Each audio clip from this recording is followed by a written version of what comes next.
தமிழகத்தின் பாரம்பரியம் மற்றும் பண்பாட்டை பறைசாற்றும் ஒரு மிக பெரும் கலை விழா நம் பள்ளியில் துவங்கவிருக்கிறது.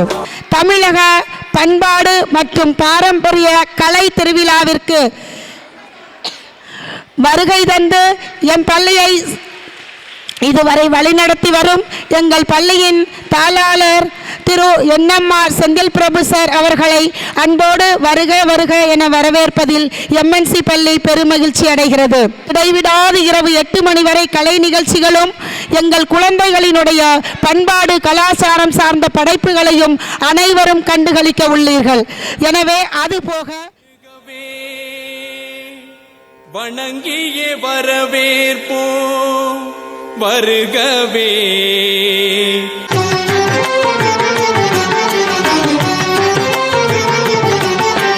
வருகவே வருகவே வணங்கி பாடுகின்றேன் வருகவே. வருகவே வருகவே வணங்கி பாடுகின்றேன் வருகவே. அழகு தமிழ் கொண்டு உம்மை வரவேற்றோம். இனிய முகம் கொண்டு உம்மை வரவேற்றோம். அழகு தமிழ் கொண்டு உம்மை வரவேற்றோம். இனிய முகம் கொண்டு உம்மை வரவேற்றோம். வருகவே வருகவே வணங்கி பாடுகின்றேன் வருகவே. வருகவே வருகவே வணங்கி பாடுகின்றேன் வருகவே.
செந்தமிழின் சொல்லெடுத்து 10 பாட்டு பாடி இங்கு வாழ்த்துவோம்.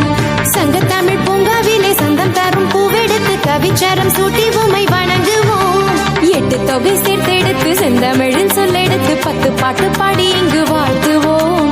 சங்கத்தமிழ் பூங்காவிலே சந்தம் தரும் பூவெடுத்து கவிச்சரம் சூட்டி உம்மை வணங்குவோம். அவையோரே வாழியவென்று சபையேறி வாழ்த்திட வந்தோம். சனிதனிதா பதா பாம பாம ககம பசனிதனிதா பத பாம பமகரி. வருகவே வருகவே வணங்கி பாடுகின்றேன் வருகவே.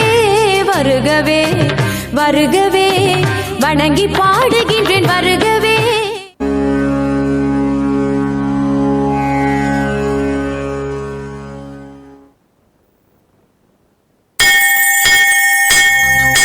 தானம் தொம் ததானம் தொம் ததானம் தொம் ததானம் தொம் ததனம் தனம் தா தீம் தனன தனம் தனம் தா தனம் தனம் தா தீம் தனன தனம் தனம் தா.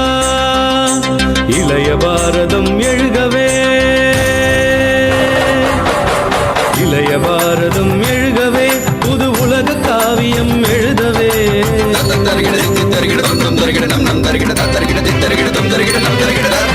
இளைய பாரதம் எழுகவே புது உலக காவியம் எழுதவே.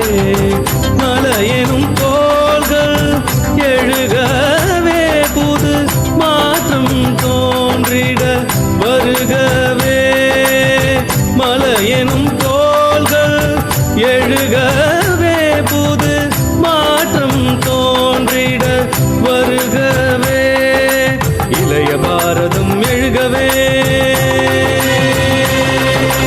எங்கள் இந்தியா இது எங்கள் இந்தியா. எங்கள் இந்தியா இது எங்கள் இந்தியா. நிசரி மகரிச நிசரி சரி பனிசரி நிதப மபனிச நிசரி மகரிச நிசரி சரி பனிசரி நிதப மபனிச மாகரிசாச சானித பாப மாகரிசாச திரிமப. ஆடும் நதியும் ஆடும் நதியும் அலையும் கடலும் அனைத்தும் இந்திய படிவங்களே. பண்பாடும் குயிலும் பரத கலையும்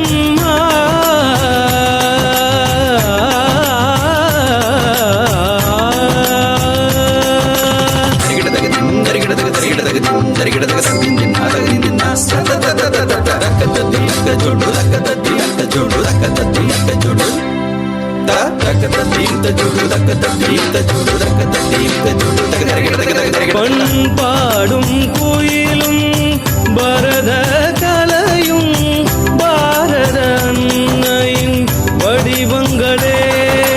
இளைய பாரதம் எழுகவே புது உலக காவியம் எழுதவே, இளைய பாரதம் எழுகவே.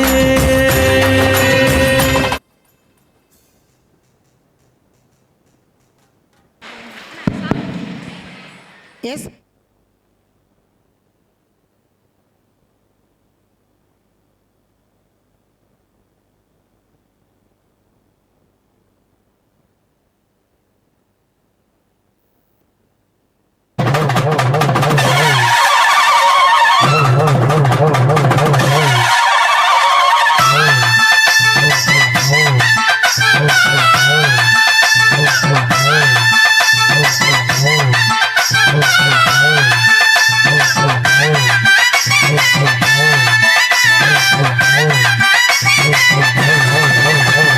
கால்களிலே சலங்க கட்டி கண்ணியமாய் உடை உடுத்தி ஆடுவோம். நம்ம கால்களிலே சலங்க கட்டி கண்ணியமாய் உடை உடுத்தி ஆடுவோம். பல காலமாக பட்ட துன்பம் கல்வியால தீரும் முன்னு கரகம் ஏந்தி சந்தோஷமாடுவோம். நாம கரகம் ஏந்தி சந்தோஷமாடுவோம். கால்களிலே சலங்க கட்டி கண்ணியமாய் உடை உடுத்தி ஆடுவோம். நம்ம கால்களிலே சலங்க கட்டி கண்ணியமாய் உடை உடுத்தி ஆடுவோம். பல காலமாக பட்ட துன்பம் கல்வியால தீரும் முன்னு கரகம் ஏந்தி சந்தோஷமாடுவோம். நாம கரகம் ஏந்தி சந்தோஷமாடுவோம்.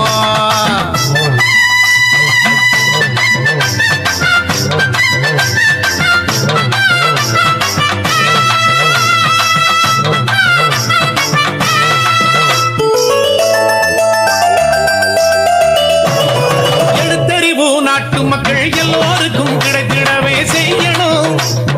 எழுத்தறிவு நாட்டு மக்கள் எல்லோருக்கும் கிடைத்திடவே செய்யணும்.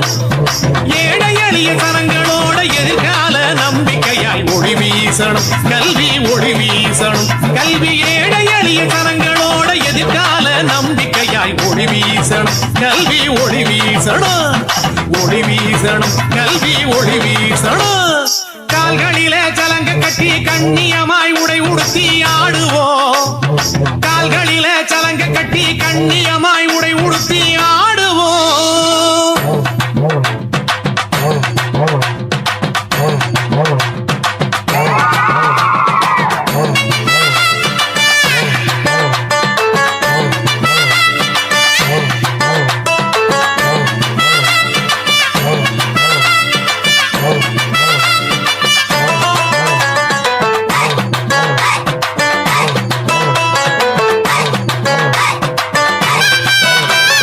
கல்வி இங்கே கடசரக்காய் காசுக்காக விற்கும் நிலை மாறணும்.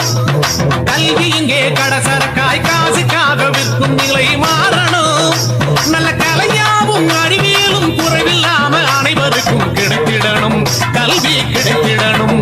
நல்ல கலையாவும் அறிவியலும் குறைவில்லாம அனைவருக்கும் கிடைத்திடணும். கல்வி கிடைத்திடணும். கிடைத்திடணும். கல்வி கிடைத்திடணும். கால்களிலே சலங்க கட்டி கண்ணியமாய் உடை உடுத்தி ஆடுவோம். நம்ம கால்களிலே சலங்க கட்டி கண்ணியமாய் உடை உடுத்தி ஆடுவோம்.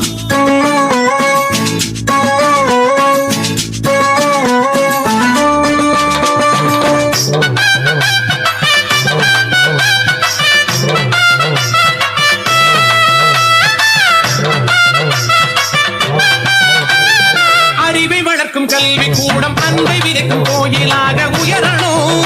நல்ல அறிவை வளர்க்கும் கல்வி கூடம் அன்பை விதைக்கும் கோயிலாக உயரணும். நம்ம படிப்புகளும் பட்டங்களும் பண்புமிக்க மனிதர்களை உருவாக்கணும். கல்வி உருவாக்கணும். நம்ம படிப்புகளும் பட்டங்களும் பண்புமிக்க மனிதர்களை உருவாக்கணும். இனி உருவாக்கணும். உருவாக்கணும். கல்வி உருவாக்கணும். கால்களிலே சலங்க கட்டி கண்ணியமாய் உடை உடுத்தி ஆடுவோம். நம்ம கால்களிலே சலங்க கட்டி கண்ணியமாய் உடை உடுத்தி ஆடுவோம். பல காலமாக பட்ட துன்பம் கல்வியால தீரும் முன்னு கரகம் ஏந்தி சந்தோஷமாடுவோம். நாம கரகம் ஏந்தி சந்தோஷமா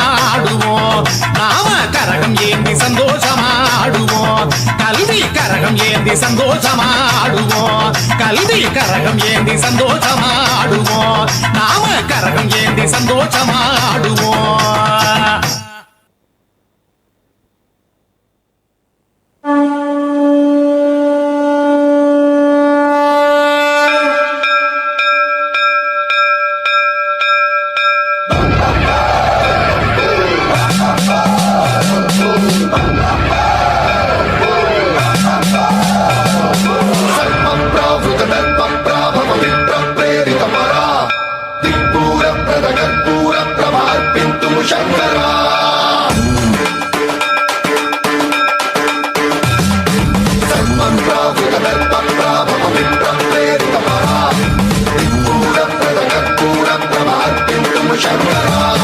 शिव शिव शंकर हर हर शंकर जय जय शंकर दिगिरारा प्रियतांडव शंकर प्रकट शुभंकर प्रलय भयंकर दिगिरारा शिव शिव शंकर हर हर शंकर जय जय शंकर दिगिरारा प्रियतांडव शंकर प्रकट शुभंकर प्रलय भयंकर दिगिरारा ओम परमेश्वरा परा ओम निखिलेश्वरा हरा ओम जीवेश्वरेश्वरा कररारा ओम मंत्रेश्वरा स्वरा ओम यंत्रेश्वरा स्थिरा ओम तंत्रेश्वरा वरा नावेरा शिव शिव शंकर हर हर शंकर जय जय शंकर दिगिरारा प्रियतांडव शंकर प्रकट शुभंकर प्रलय भयंकर दिगिरारा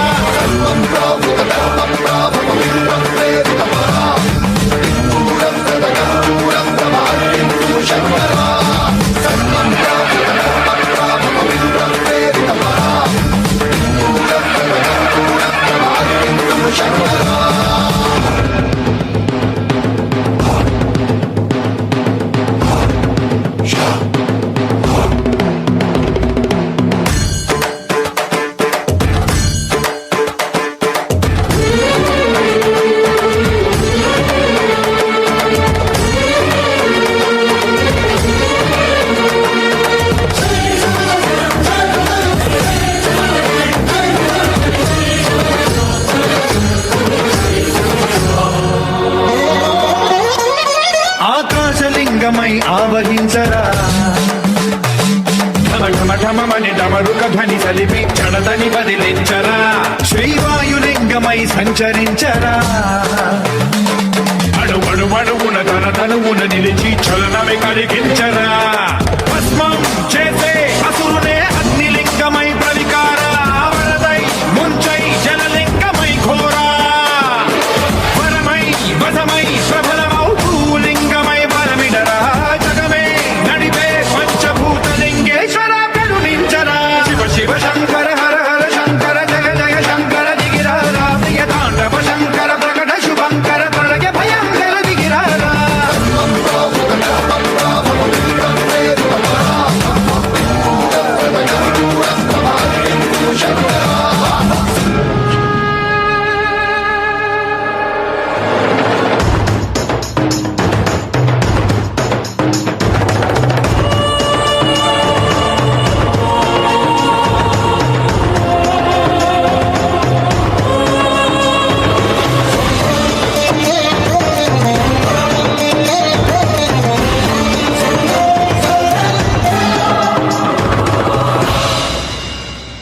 విశ్వేశలింగమై కనికరించరా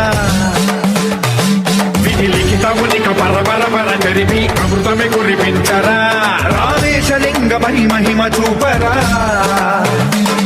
పలు శుభములగని అభయముని లిఖితము సతతము అందించరా గ్రహణం నిధనం పాపరా కాళహస్తి లింగేశ్వర ప్రాణం నీవై ఆలింగనం మీరా జలలో కొలువై ఆత్మలింగమై నిలబడరా తుదివై గతివై సర్వజీవలోకేశ్వర రక్షించరా శివ శంకర హర హర శంకర జయ జయ శంకర దిగిరారా ప్రియతాండవ శంకర ప్రకట శుభంకర ప్రళయ భయంకర దిగిరారా శివ శివ హర హర జయ జయ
சொல்லிக்கிட்டு எங்கள் எம்என்சி பள்ளியின் தமிழர் கலைகள் மற்றும் கலாச்சாரத்தை பரிசாற்றும் கலை திருவிழாவிற்கு வருகை புரிந்த அனைத்து பெரியோர்களுக்கும் வணக்கம் வணக்கம் வணக்கம்.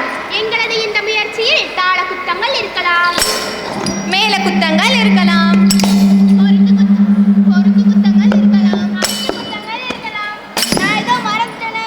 இந்த மாதிரி நாங்க மறந்தும் போலாம். இவை எல்லாவற்றையும் உங்கள் மனதின் முதலொலி என ரசித்து பிழைகளை பிரித்து கரங்களை இணைத்து எங்களை உங்கள் கரகோஷத்தின் ஊக்குவிக்குமாறு கேட்டுக்கொள்கின்றோம். இது சினிமா தியேட்டர் இல்ல, சீரியல் எபிசோடும் இல்ல, இது தமிழ் மண்ணின் மனம் பேசும் வில்லுப்பாட்டு மேடை. நான் சொல்ல போறது செல்போன் கண்டுபிடிக்கும் முன்னாடி தமிழன் கண்டுபிடிச்ச கலைகள். அப்போ இது பழைய காலத்து விஷயமா? பழையதுனா பழசில்ல, பழையதுனா பெருமை.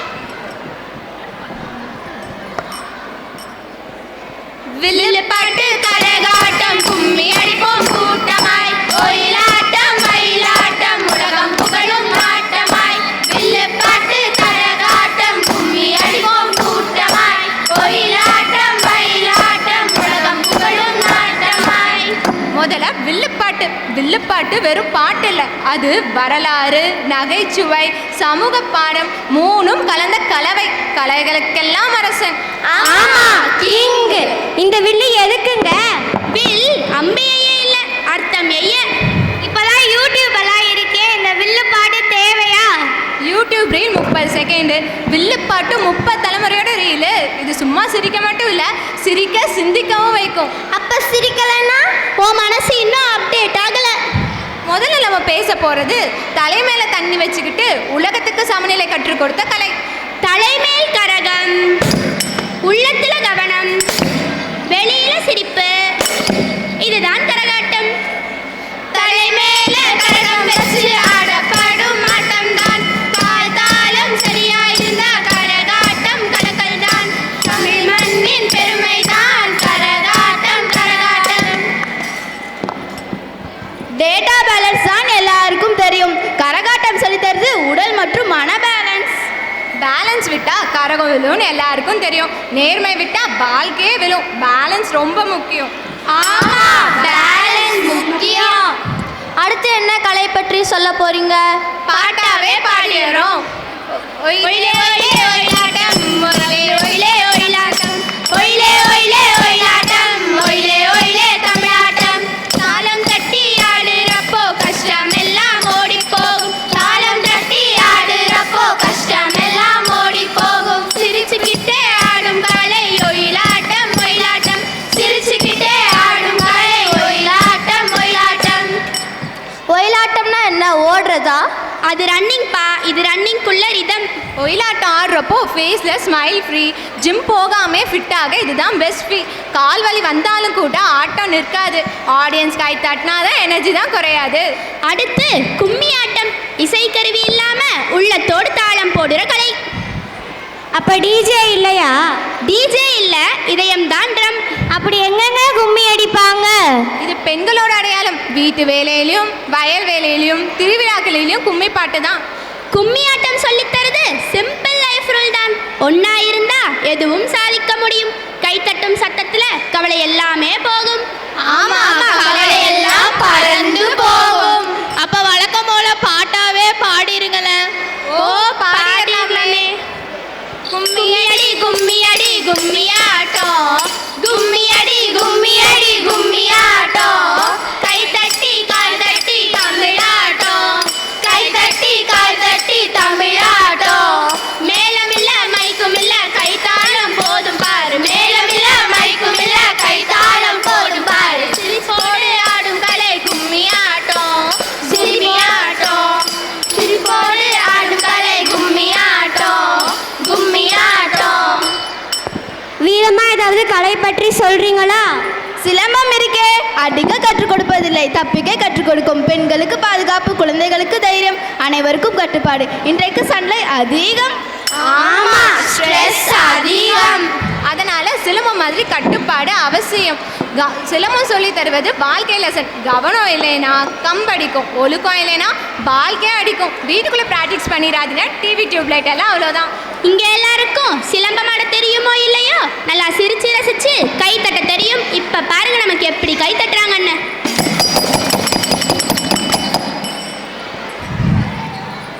அடுத்தது பரதக்கலை. பரதம்னா சும்மா ஆட்டம் இல்லை, கண் கை கால் முகம் எல்லாம் ஒரே நேரத்தில் வேலை செய்யும். அம்மா, இந்த கை ஜெஸ்டர்லாம் எதுக்கு? இது முத்ராப்பா, வாட்ஸ்அப் எமோஜிக்கெல்லாம் கிராண்ட் மதர் வெர்ஷன். இது சும்மா டான்ஸ் மட்டும் இல்லை, ஒரே நேரத்தில் ஆக்டிங், யோகா, மேக்ஸ், ஹிஸ்ட்ரி எல்லாம் ஒரே கோர்ஸ். அப்படி பரதம் நமக்கு என்னங்க சொல்லி தருது? ஒவ்வொரு அசைவும் அர்த்தத்தோட இருக்கணும். அப்ப வாழ்க்கைய பர்பஸ் இல்லாம ஆடக்கூடாதுன்னு சொல்லுங்க.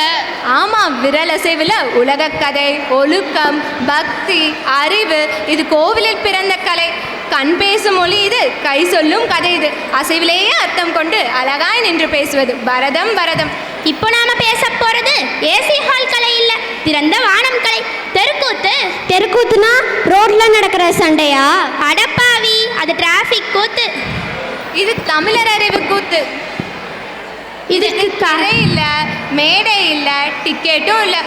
ஆனா கருத்து இருக்கு, கலாச்சாரம் இருக்கு, கதையோட கண்ணீர் இருக்கு. தெருக்கூத்து என்னென்ன கதைகள்? மகாபாரதம், ராமாயணம், புராணங்கள், விழிப்புணர்வு நாடகங்களும் இருக்கு. வீதி தான் மேடைங்க, வானம் தான் கூரைங்க. அரங்கம் வேண்டாம், விளக்கு வேண்டாம், அர்த்தம் போதும் பாட்டு பாட. தமிழ் மண்ணின் புகழ் போற்றும் தெருக்கூத்து தானுங்க. அடுத்தது பறையாட்டம். பறை பறை பறையாட்டம், தாளம் பேசும் தமிழாட்டம். பறை பறை பறையாட்டம், தாளம் பேசும் தமிழாட்டம். காலிடிக்கும் கையடிக்கும் மண்ணின் குரல் வெளிப்படும். காலிடிக்கும் கையடிக்கும் மண்ணின் குரல் வெளிப்படும். பறையடிச்சது திருவிழா சொல்ல, பறையடிச்சது போர் செய்தி சொல்ல. சந்தோஷத்துக்கும் சோகத்துக்கும் ஒரே வாத்தியம் பறை. அப்போ அந்த காலத்து நோட்டிஃபிகேஷன் சவுண்டுன்னு சொல்லுங்க. ஆமாம், வாட்ஸ்அப் இல்லாத காலத்தில் வில்லேஜுக்கு மெசேஜ் டெலிவரி பறை தான் போஸ்ட்மேன். பறை வாழ்க்கையும் பறை மாதிரி தான். அடிகள் வரும், ஆனா ரிதம் விட்டா பாட்டு கெடும். அடிகளை ஏற்றுக்கிட்டு தாளத்தோடு நடந்தா வாழ்க்கையும் டான்ஸ் மாதிரி சூப்பரா இருக்கும். ஆமா, வாழ்க்கையும் டான்ஸ் மாதிரி சூப்பரா இருக்கும். அம்மா, மயிலாட்டம் பற்றி தெரியுமா? சொல்லுங்க கேட்போம். மழை வாசம் வந்தாலே மயில் ஆடும், மேகம் பார்த்தாலே இறகு விரியும். இயற்கையோடு இணைந்த கலை மயிலாட்டம், தமிழரின் அழகு கலை. மயிலிறகு ஹெவி இல்லை, ஆனால் டான்ஸ் ஸ்டெப்பு ஹெவி இம்பேக்ட். ஃபில்டரும் இல்லை, லைட்னிங்கும் இல்லை. ஆமா, ஃபுல் நேச்சுரல் பியூட்டி, ஃபுல் ஹெச்டின்னு சொல்லுங்க. யாருப்பா இது? எப்ப பார்த்தாலும் ஃபோன் பத்தியே நினப்பு. மயிலே மயிலே மயிலாட்டம், மழையோடு மகிழாட்டம். மயிலே மயிலே மயிலாட்டம், மழையோடு மகிழாட்டம். மயிலே மயிலே மயிலாட்டம், மழையோடு மகிழாட்டம். மயிலே மயிலே மயிலாட்டம், மழையோடு மகிழாட்டம். ஆமாம், கோலாட்டம்னா என்னன்னு தெரியுமா? எனது ஸ்டிக் ஃபைட்டா? கோலாட்டம் ஆடுறப்போ கான்சென்ட்ரேஷன் ஃபுல். ஒரு செகண்ட் மிஸ் ஆனாலும் டக்கு நெக்ஸ்ட் பீட்டு தலையில தான். இது தனியாட்டம் இல்ல, ஒற்றுமையாடும் ஆட்டம். அப்போ சவுண்ட் சிஸ்டம் இல்லாமலே ஆடியன்ஸை ஜம்ப் பண்ண வைக்கும் நேச்சுரல் பாஸ்ன்னு சொல்லுங்க. அடுத்தது காவடி ஆட்டம். கையில் காவடி, உள்ளத்தில் பக்தி, முருகன் பெயரில் உயிராடும் ஆட்டம். காவடி தூக்கிறது ஈஸி இல்லை, ஆனால் முருகன் நினைச்சா இன்ஸ்டன்ட் பவர் தான் நமக்கு.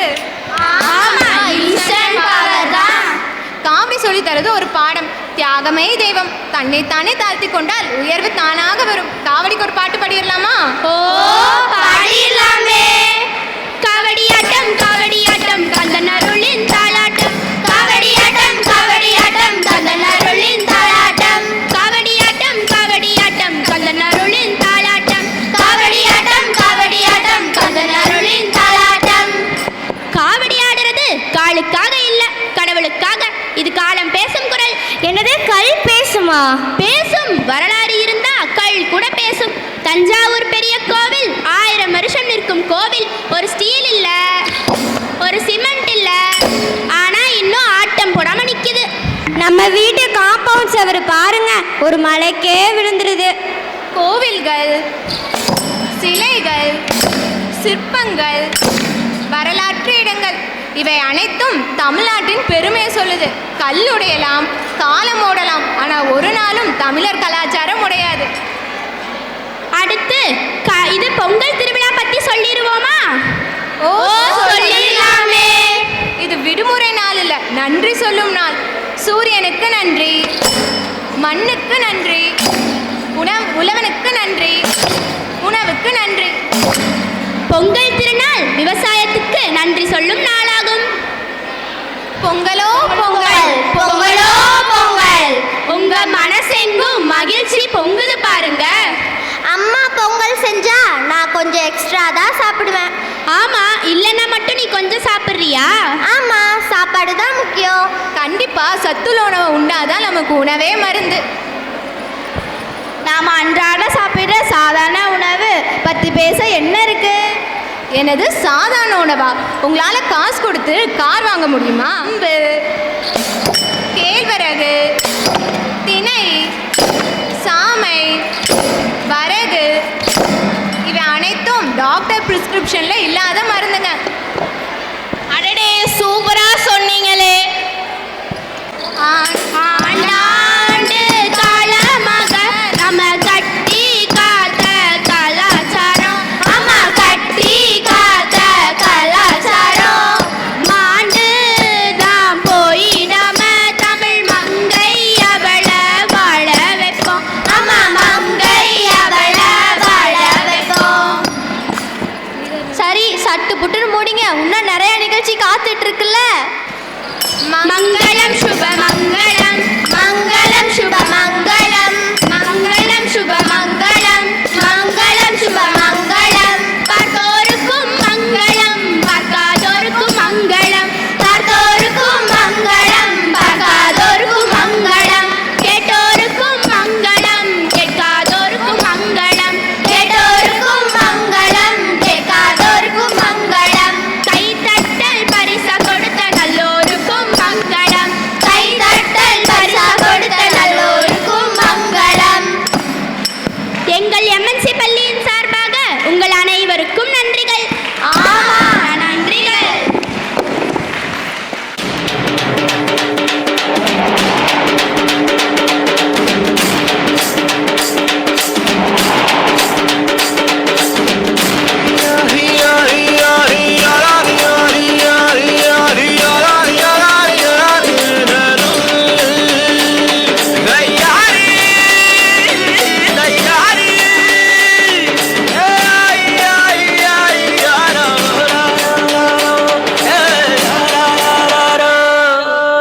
வெயிலோடு விளையாடி, வெயிலோடு உறவாடி, வெயிலோடு மல்லு கட்டி ஆட்டம் போட்டோமே.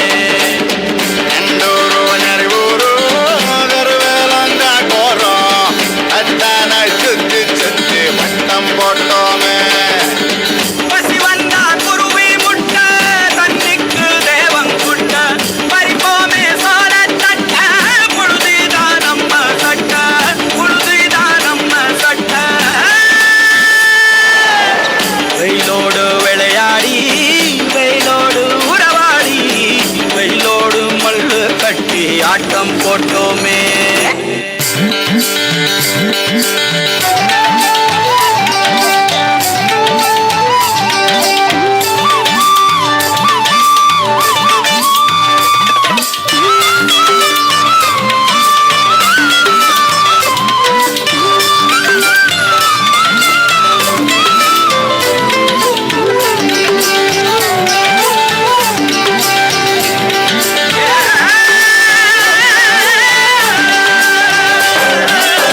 வேப்பங்கொட்டை அடிச்சு வந்த ரத்தம் ரசிச்சோம், பத்தி குச்சி அடுக்கி கணக்கு பாடம் படிச்சோம், தண்ணி இல்லாத்தில் கிட்டி புல்லு அடிச்சோம், கண்ட வாழ மேல காச வச்சு தொலைச்சோம்.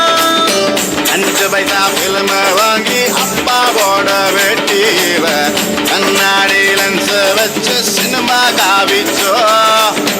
அண்ணாச்சி கடையில தான் எண்ணெயில தீ குடிச்ச பரோட்டாக்கு பாதி சொத்த நாம அழிச்சோம்.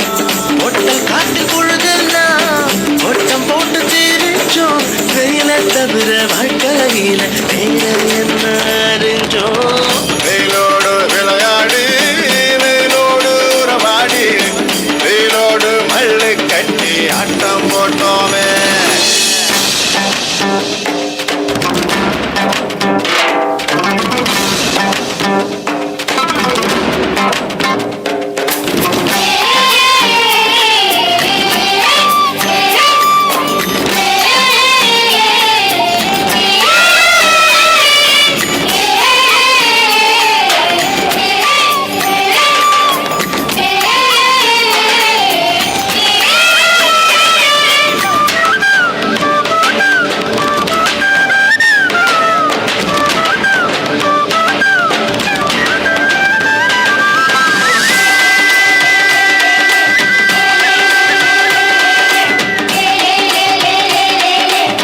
வெண்ணிலவை வேட்டையாடி வீட்டில் அடைச்சோம். பொன்வண்ட கொட்டா குச்சி சிறையில் வளர்த்தோம். காந்தத்த மண்டல தேச்சு பேயாட்டுனோம். ரெக்கார்டு டான்ஸ் பார்க்க வீச ஒட்டுனோம். பூவத்தம் பூவ மாத்தி கல்யாணம் தான் கட்டிக்குவோம். கழுத மேல ஊர்வலம் ஊரை சுத்தணும். எங்க ஊரு மேகம் எல்லாம் எப்பவாச்சும் மழை பெய்யும். அப்ப நாங்க மின்னலுல போட்டோ பிடிச்சோம். தொப்புள் கொடிய போலத்தான் இந்த ஊரை வாழ்ந்தோம். வெயில தவிர வாழ்க்கையில வேற என்ன அறிஞ்சோம். வெயிலோடு விளையாடி வெயிலோடு உறவாடி வெயிலோடு மல்லு கட்டி ஆட்டம் போட்டோமே. நெண்டூரும் நரிவூரும் கருவேலங்காட்டோரும் அட்டானாய் சுத்தி சுத்தி வட்டம் போட்டோமே.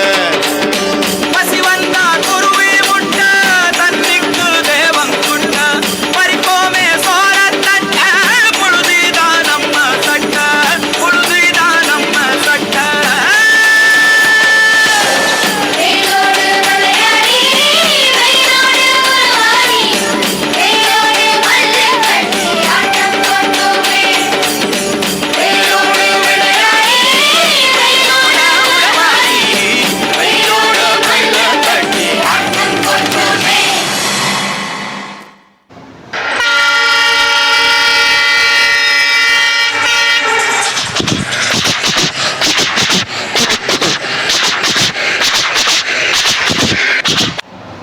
அப்பாட எப்படியோ கோயம்புத்தூருக்கு வந்தாச்சு. அவன் வந்துட்டானா இல்லையான்னு தெரில. நான் ஒரு ஃபோன் பண்ணி கேட்டுறேன். சரிங்க. ஹலோ குமார், நாங்கள் வந்துட்டோம்டா. வந்துட்டீங்களாடா? நான் ரொம்ப வேலையாக இருக்கேன். அட்ரஸ் அனுப்புகிறேன், வந்துடுறீங்களா? வந்தேன்னு வச்சுக்கோ, நீ அடிச்சு போட்டுருவேன்டா. எனக்கே படிக்க தெரியாது, விவரம் தெரியாது, புது ஊராக இருக்கு. நான் எப்படிடா வருவேன்? நான் இங்கே ரயில்வே ஸ்டேஷன் பக்கத்தில் தான்டா இருக்கேன். நீ அப்படியே வா, நான் வந்துடுறேன். சரிடா, வாமா போகலாம். என்னங்க அது பெட்டி பெட்டியாக அடுக்கடுக்கா பெருசாக இருக்கே, இதெல்லாம் யார் கட்டியிருப்பா? எனக்கு என்னமா தெரியும். அதுவும் அவங்க வராங்க, அந்த தம்பிக்கு கிட்ட கேட்போம். தம்பி கொஞ்சம் நில்லுங்கப்பா. இங்கே பெட்டி பெட்டியா அடுக்கடுக்கா பெருசாக இருக்கே, இது யாருப்பா கெட்டினது? I don't know. என்னங்க அங்கே ஒரே கூட்டமாக இருக்கு? எனக்கு என்ன தெரியும், வா கிட்ட போய் பார்ப்போம். ஏதோ சமாதி மாதிரி தெரியுது, யார் அதை கட்டியிருப்பா? எனக்கு என்ன தெரியும், அந்த தம்பிக்கு கிட்ட கேட்போம். தம்பி இங்கே சமாதியாக இருக்கே, இது யாருப்பா கெட்டினது? I don't know. ஓ, இதையும் ஐ டோன்ட் நோ தான் கெட்டினாரா?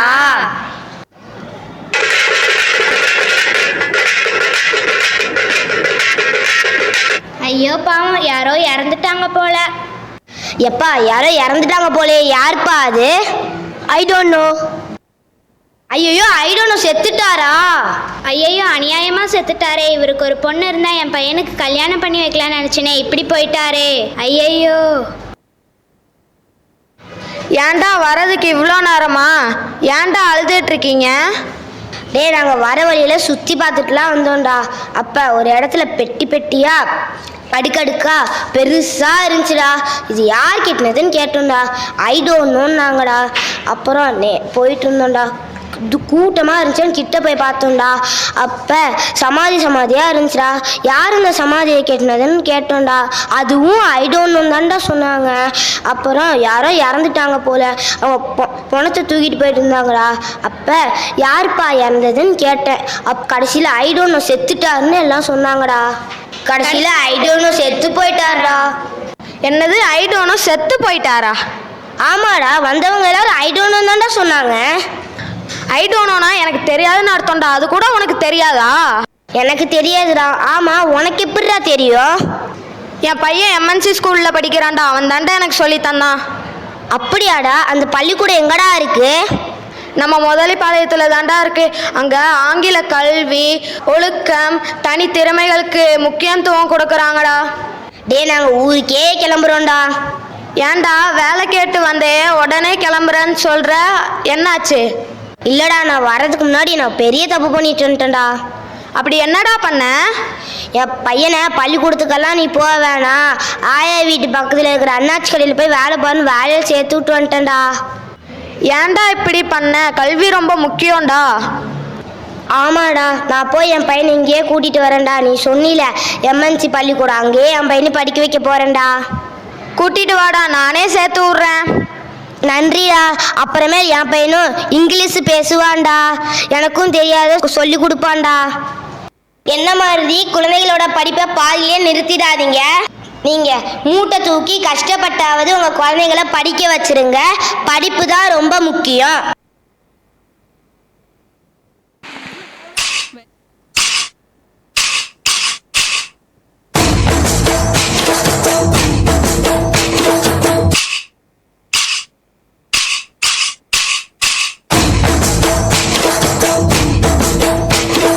உழைக்கும் மக்க உன்ன கூடியோ ஏறமா கொலடிப்போம். உழப்ப கெடுக்கும் மூட பழக்கம் ஒழிஞ்சு போக கொலடிப்போம். உழைக்கும் மக்க உன்ன கூடியோ ஏறமா கொலடிப்போம். உழைப்ப கெடுக்கும் மூட பழக்கம் ஒழிஞ்சு போக கொலடிப்போம். உழைக்கும் மக்க உன்ன கூடியோ ஏறமா கொலடிப்போம். உழைப்ப கெடுக்கும் மூட பழக்கம் ஒழிஞ்சு போக கொலடிப்போம்.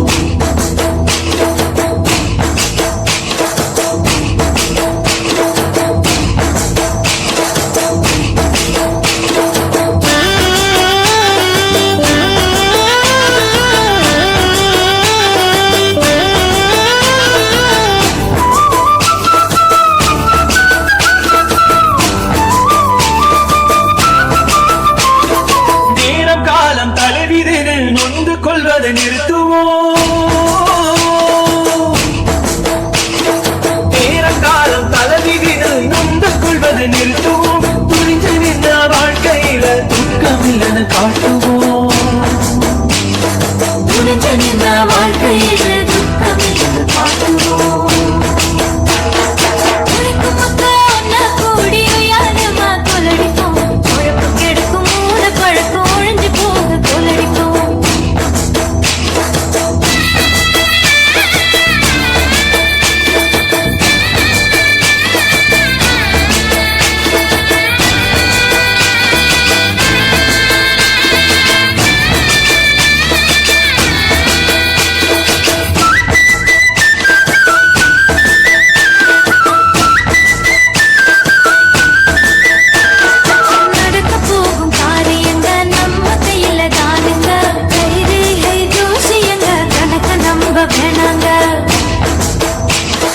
நடக்க போகும் காரியங்க நம்ம கையில தானுங்க. கைரேகை ஜோசியங்க கணக்க நம்ப வேணாங்க. உழைக்கும் மக்கா உன்ன கூறி உயரமா கொலடிப்போம். குழப்பங்களுக்கும் மூட பழக்கம் ஒழிஞ்சு போக கொலடிப்போம்.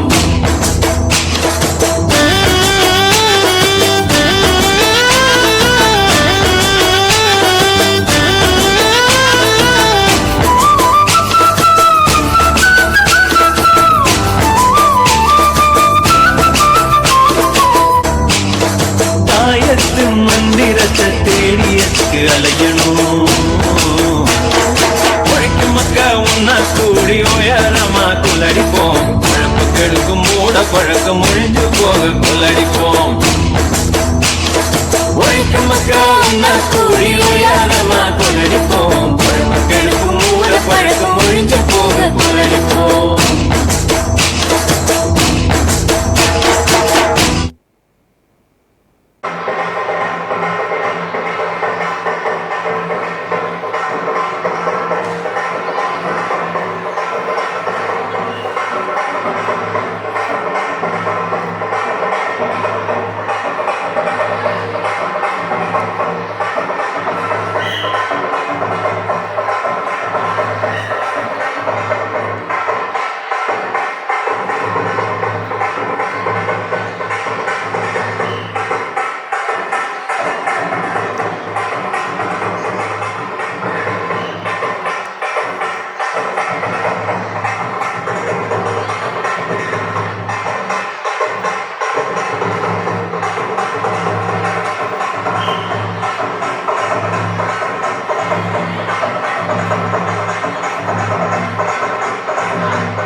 Mother of Vigneshwaran of 6th A இருக்கீங்களா இங்க? Mother of Praneetha first C, the second place. Clap பண்ணுங்க. ஒரு 13 பேர் பார்ட்டிசிபேட் பண்ணாங்க. The second place goes to mother of Praneetha. The third place goes to கொண்டு வந்து தேர்ட் பிளேஸ்க்கு ஆள் வரல. இதெல்லாம் participants. Now the participants also getting a small memento from our side. So let's call upon Priyadarshini, Vinoda, mother of Bhavanika, Devi, mother of Tamil, Jodi, mother of Riyashni, and Pavitra, mother. 3 members on the first 3 places. Other 10 members க்கு ஒரு consolation நம்ம ஒரு plate கொடுக்கிறோம்.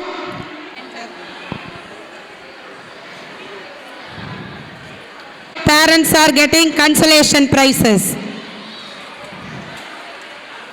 இன்னும் உடனே சாட்டர்டேக்குள்ள names எல்லாம் கொடுத்துட்டு இன்னைக்கு மார்னிங் அவங்க எல்லா திங்ஸோட வந்து அதுவும் ஒரு ஸ்பிரிட்டோட they have participated. So it's really a very good thing. Congratulations. Everyone got it. Thank you, ma'am.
பிரமாதம். இது விட பெசலைட் ஒண்ணு இருக்கு. கூவுடா. அமிர்தவளே புவனேஸ்வரி அம்மா, அகிலமெல்லாம் உன்னாட்சி அம்மா உங்கள் அருளாட்சி. அகிலமெல்லாம் உன்னாட்சி அம்மா உங்கள் அருளாட்சி உண்மகளே தேவி அம்மா.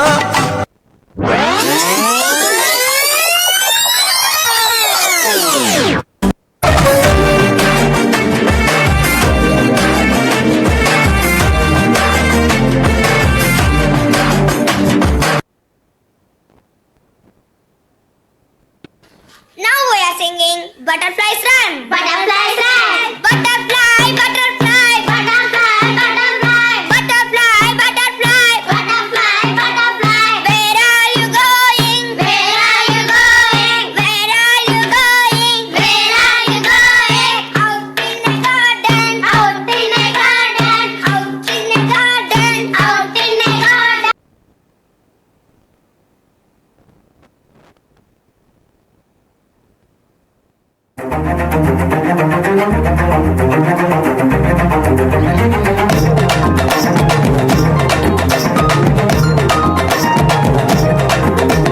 கட்டோட கரும்பு கொத்தோட கதிரு மத்தாப்பா சிரிக்கும் ஒரு நாள் தப்பாட்டம் அடிச்சு தைப்பொங்கல் சிரிச்சு முன்னோர்கள் கொண்டாடும் திருநாள் வாழையில விரிச்சு வாசலில பொங்கலிடு ஆமா தை மகளே வாய் திறந்து கொலவையிடு வாழையில விரிச்சு வாசலில பொங்கலிடு ஆமா தை மகளே வாய் திறந்து கொலவையிடு நெத்தி வேர்வ நித்தோ சிந்தும் வழவனுக்கு வணக்க சொல்லு நெல்லு மணிய சுமந்து நிற்கும் பூமி தாய வணங்கி நில்லு கட்டோட கரும்பு கொத்தோட கதிரு மத்தாப்பா சிரிக்கும் ஒரு நாள் தப்பாட்டம் அடிச்சு தைப்பொங்கல் சிரிச்சு முன்னோர்கள் கொண்டாடும் திருநாள்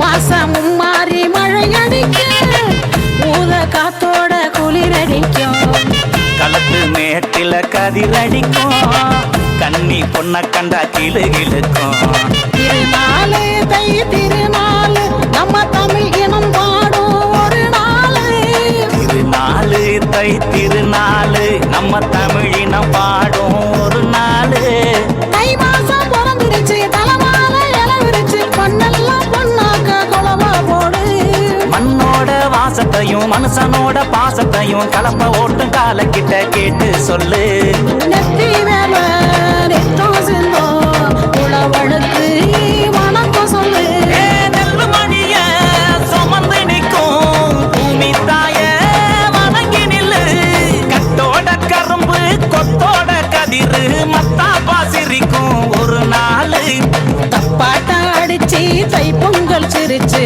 முன்னோர்கள் கொண்டாடும் திருநாளு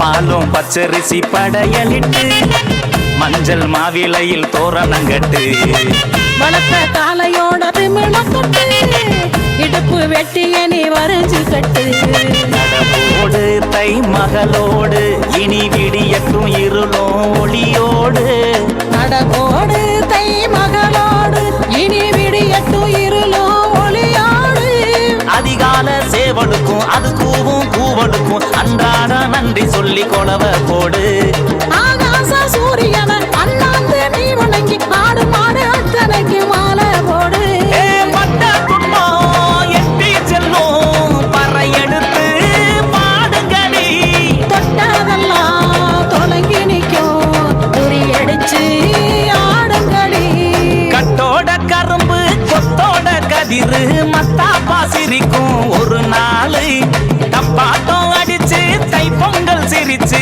முன்னோர்கள் கொண்ட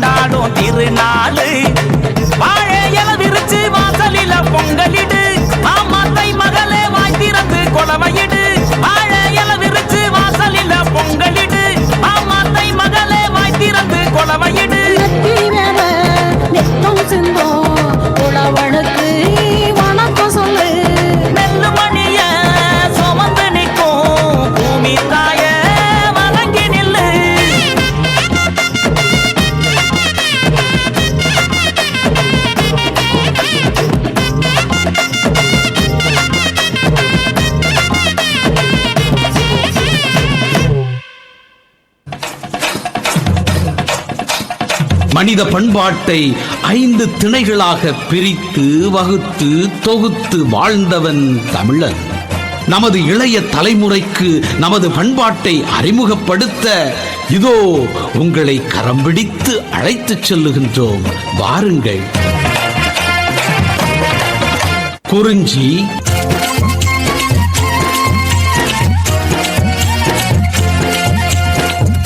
குறத்தி பவண்டு போல இல்லையடா, படிச்சு நிமிந்து வர முயற்சி எடுத்துறோண்டா.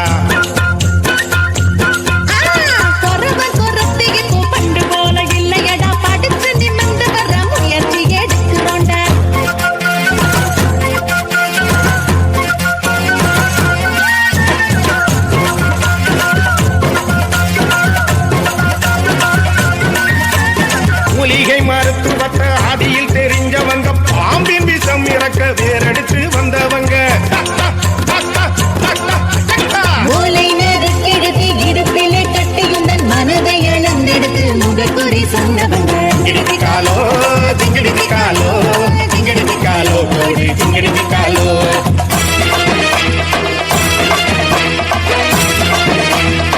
முல்லை,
மருதம்,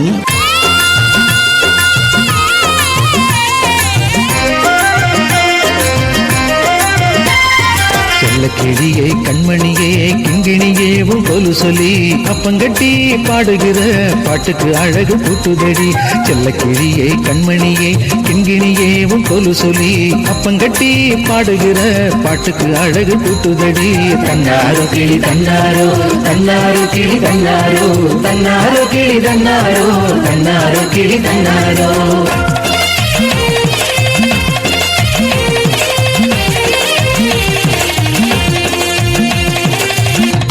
குழையே செண்பகமே குங்கும பூவின் புஞ்சிரியே குலசாமியின் சந்தனமே அம்மையின் மூக்குத்தி பூவழகே.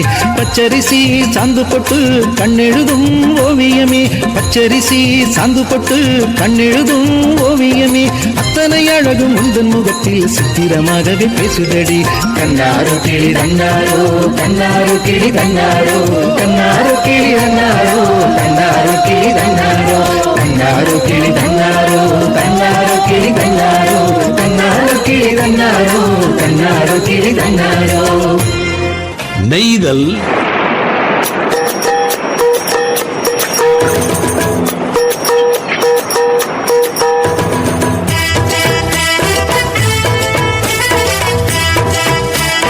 நீலக்கடல் ஓரத்தில் ஆடினோம், நாங்க கூட்டு சேர்ந்து கண்ணாமூச்சி ஆடினோம்.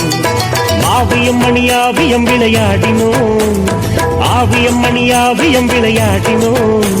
இஸ்தாவியம் குதிர கொக்கு சாடினோம். ஈவேல ஏலோ ஐலசா ஈலோடு வாங்கு ஐலசா. ஈவேல ஏலோ ஐலசா ஈலோடு வாங்கு ஐலசா.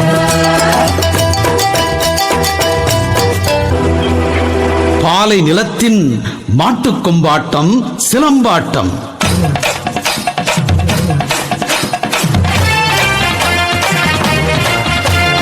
கிளம்பு கம்பெடுத்து சுழற்றி வாழெடுத்து சோடி கம்பெடுத்தடவு பெருக்கி பாரேண்டா செலம்பு கம்பெடுத்து சுழற்றி வாழெடுத்து ஜோடி கம்பெடுத்தடவு பெருக்கி வரேண்டா கள்ளச்செவிடு போட்டா வட்டச்செவிடு போடுவேன் கள்ளச்செவிடு போசா வட்டச்செவிடு போடுவேன் தலையில் இடுப்பில் மறைஞ்சடிச்சு பிரிஞ்சு போவே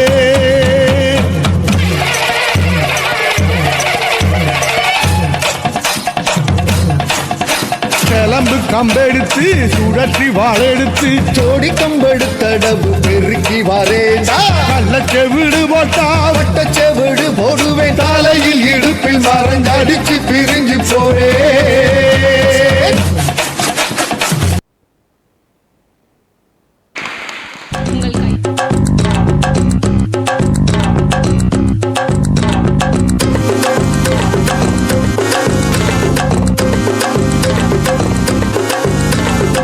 பொள்ளாச்சி சந்தையிலே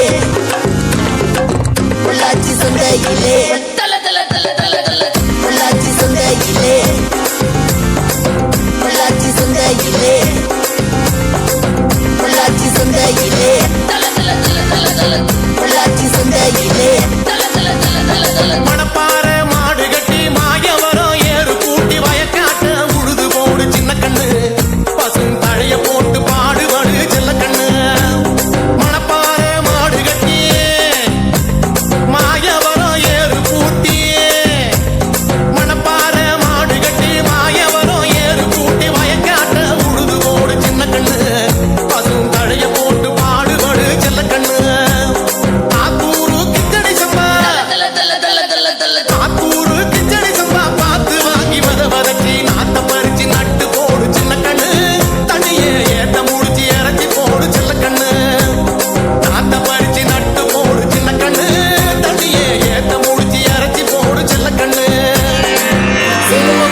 இங்கே கூடியிருக்கிற மக்கள் எல்லாத்துக்கும் வந்து ஃபஸ்ட்டு வந்து ஒரு பெரிய ஹாய்.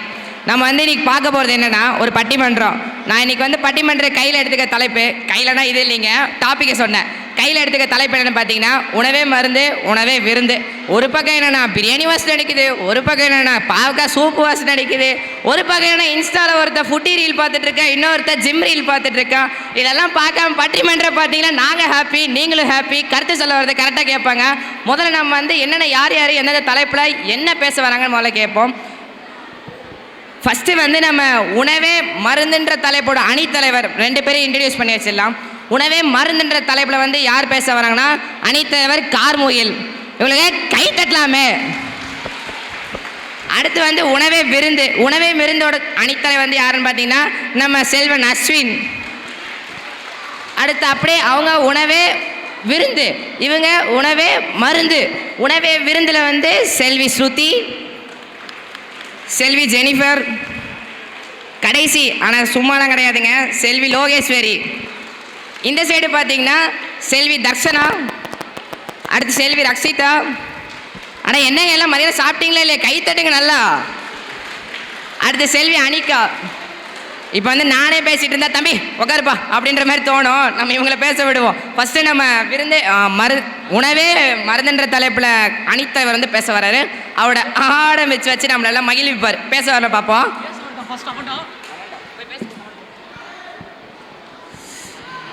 அகத்தியன் தொட்டிலிட்டு தொல்காப்பியர் தாளாட்டி கம்பன் சீராட்டி மூவேந்தர்களும் பாராட்டி 2000 வருடங்கள் கடந்தாலும் இன்னும் கன்னித்தமிழாக இருக்கும் என் தாய்மொழியை பாராட்டி உணவே மருந்து தலைப்பில் இன்னைக்கு பேச வந்திருக்கேங்க. இங்கே இருக்கிற பாதி பேரை பார்த்தா ஒரே உற்சாகமாக இருப்பீங்கன்னு நினைக்கிற பட்டிமன்றத்தை பார்த்து.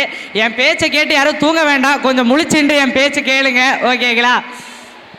இன்றைக்கி நான் ஃபஸ்ட்டு வந்து எல்லாருமே வந்து நானும் வந்து உணவே விருந்துன்னு தான் நான் எப்போயுமே இருந்தேன். ஆனால் அந்த தமிழர்கள் பண்பாடை பற்றி பார்க்கும்போது என்னடா வாழ்க்கை வாழ்ந்துட்டுருக்கோம் அப்படின்னு நினச்சேன். நீங்களும் அந்த மாதிரி நினைக்க வைக்கிறதுக்கு தான் நான் எங்கள் இடத்துக்கு வந்திருக்கேன். ஃபஸ்ட்டு ஒரு பார்த்தீங்கன்னா நான் பதார்த்த குணம்னு ஒரு நூல் இருக்குங்க. யாருக்காச்சும் தெரியுமா? என்ன ஏதோ சத்தமே காணோம். பதார்த்த குணன்ற ஒரு நூல் இருக்குது. அது வந்து தேரைய சித்தர் ஒருத்தர் எழுதியிருந்தாருங்க. அவர் பார்த்தீங்கன்னா ஒரு பெரிய சித்தர். யாருக்குமே உங்களுக்கு தெரியுமா? எனக்கு தெரியும்பா. எனக்கு தெரிஞ்சதுனால நான் இங்கே உட்காந்துருக்கேன். இவங்களுக்குலாம் தெரியாதுல்ல. கண்டிப்பாங்க இவரை பற்றி சொல்லிடலாங்களா? நீயே சொல்லியிருப்பாதையா? சரி, தேரையர் சித்தர் ஒரு சித்தர் இருந்தார். நம்ம தமிழ்காரவே ஆண்ட ஒரு மூவேந்தரில் ஒருத்தர் தான் நம்ம ராஜராஜ சோழன். உங்களுக்கெல்லாம் தெரியுங்களா ராஜராஜ சோழன் யாருன்ட்டு? தெரியுங்களா? தெரிஞ்சனால அவர் சொல்லுவார், கேளுங்க. தெரிஞ்சாலும் பரவாயில்ல, மறுபடியும் கேளுங்க. ராஜராஜ சோழனுக்கு ஒரு தீராத தலைவலிங்க. அப்போ தலைவலி இருக்கும்போது எத்தனையோ வைத்தியர்கள் எத்தனையோ மருத்துவர்கள் வந்தோ அந்த வலி தீரலை. கடைசியாக கிழக்கிலேருந்து ஒரு சித்தர் வராரு. அந்த சித்தர் வரும்போது இவரெல்லாம் பார்த்தா என்னங்க இவரெல்லாம் சரி பண்ணுவாரா? எத்தனையோ வைத்தியர்கள் பார்த்து சரி பண்ண முடியாது அப்படின்னு நினச்சாங்க. கடைசியாக அவர் வந்து நான் உங்களை வந்து வைத்திய குணப்படுத்துகிறேன் அப்படின்னு சொல்லியிருந்தாருங்க. கடைசியாக அவருடைய மண்டையை ஓப்பன் பண்ணாதான் வந்து அந்த தலைவலியை வந்து போக்க முடியும்னு சொல்லியிருந்தாருங்க. ஆனால் அந்த காலத்தில் ஓப்பன் சர்ஜரின்னு ஒன்றது கிடையவே கிடையாது. எப்போ நான் சொல்கிறது பல நூற்றாண்டுகளுக்கு முன்னாடி. ஆனால் அந்த சமயத்தில் நம்ம தமிழர்கள் வந்து என்ன சொன்னேன், தமிழர்கள் தான் முத அந்த ஓப்பன் சர்ஜரி பண்ணது. இது ஆணித்தரமான உண்மை. தமிழரை பற்றி பெருமையாக பேசுகிறேன். கை தட்டுங்களாங்க. உற்சாகம் பத்தலை, சத்தம் வேணும் அதிகமாக. என்னங்க இது இத்தனை தமிழர்கள் நம்ம பாரம்பரியம், அவங்கள பற்றி பேசினா கை தட்டணும். ஸோ அப்போ நான் கதைக்கு வரேன், வெளவலன்னு பேசாமல். அவர் வந்து அந்த அப்போ வந்து பேசும்போது கடைசியாக நம்ம தொல்காப்பியர் அவர் வந்து மண்டையை ஓப்பன் பண்ணால் தான் வந்து நம்மளை என்ன இருந்தாலும் பண்ண முடியும்னு சொல்லிடுறாருங்க.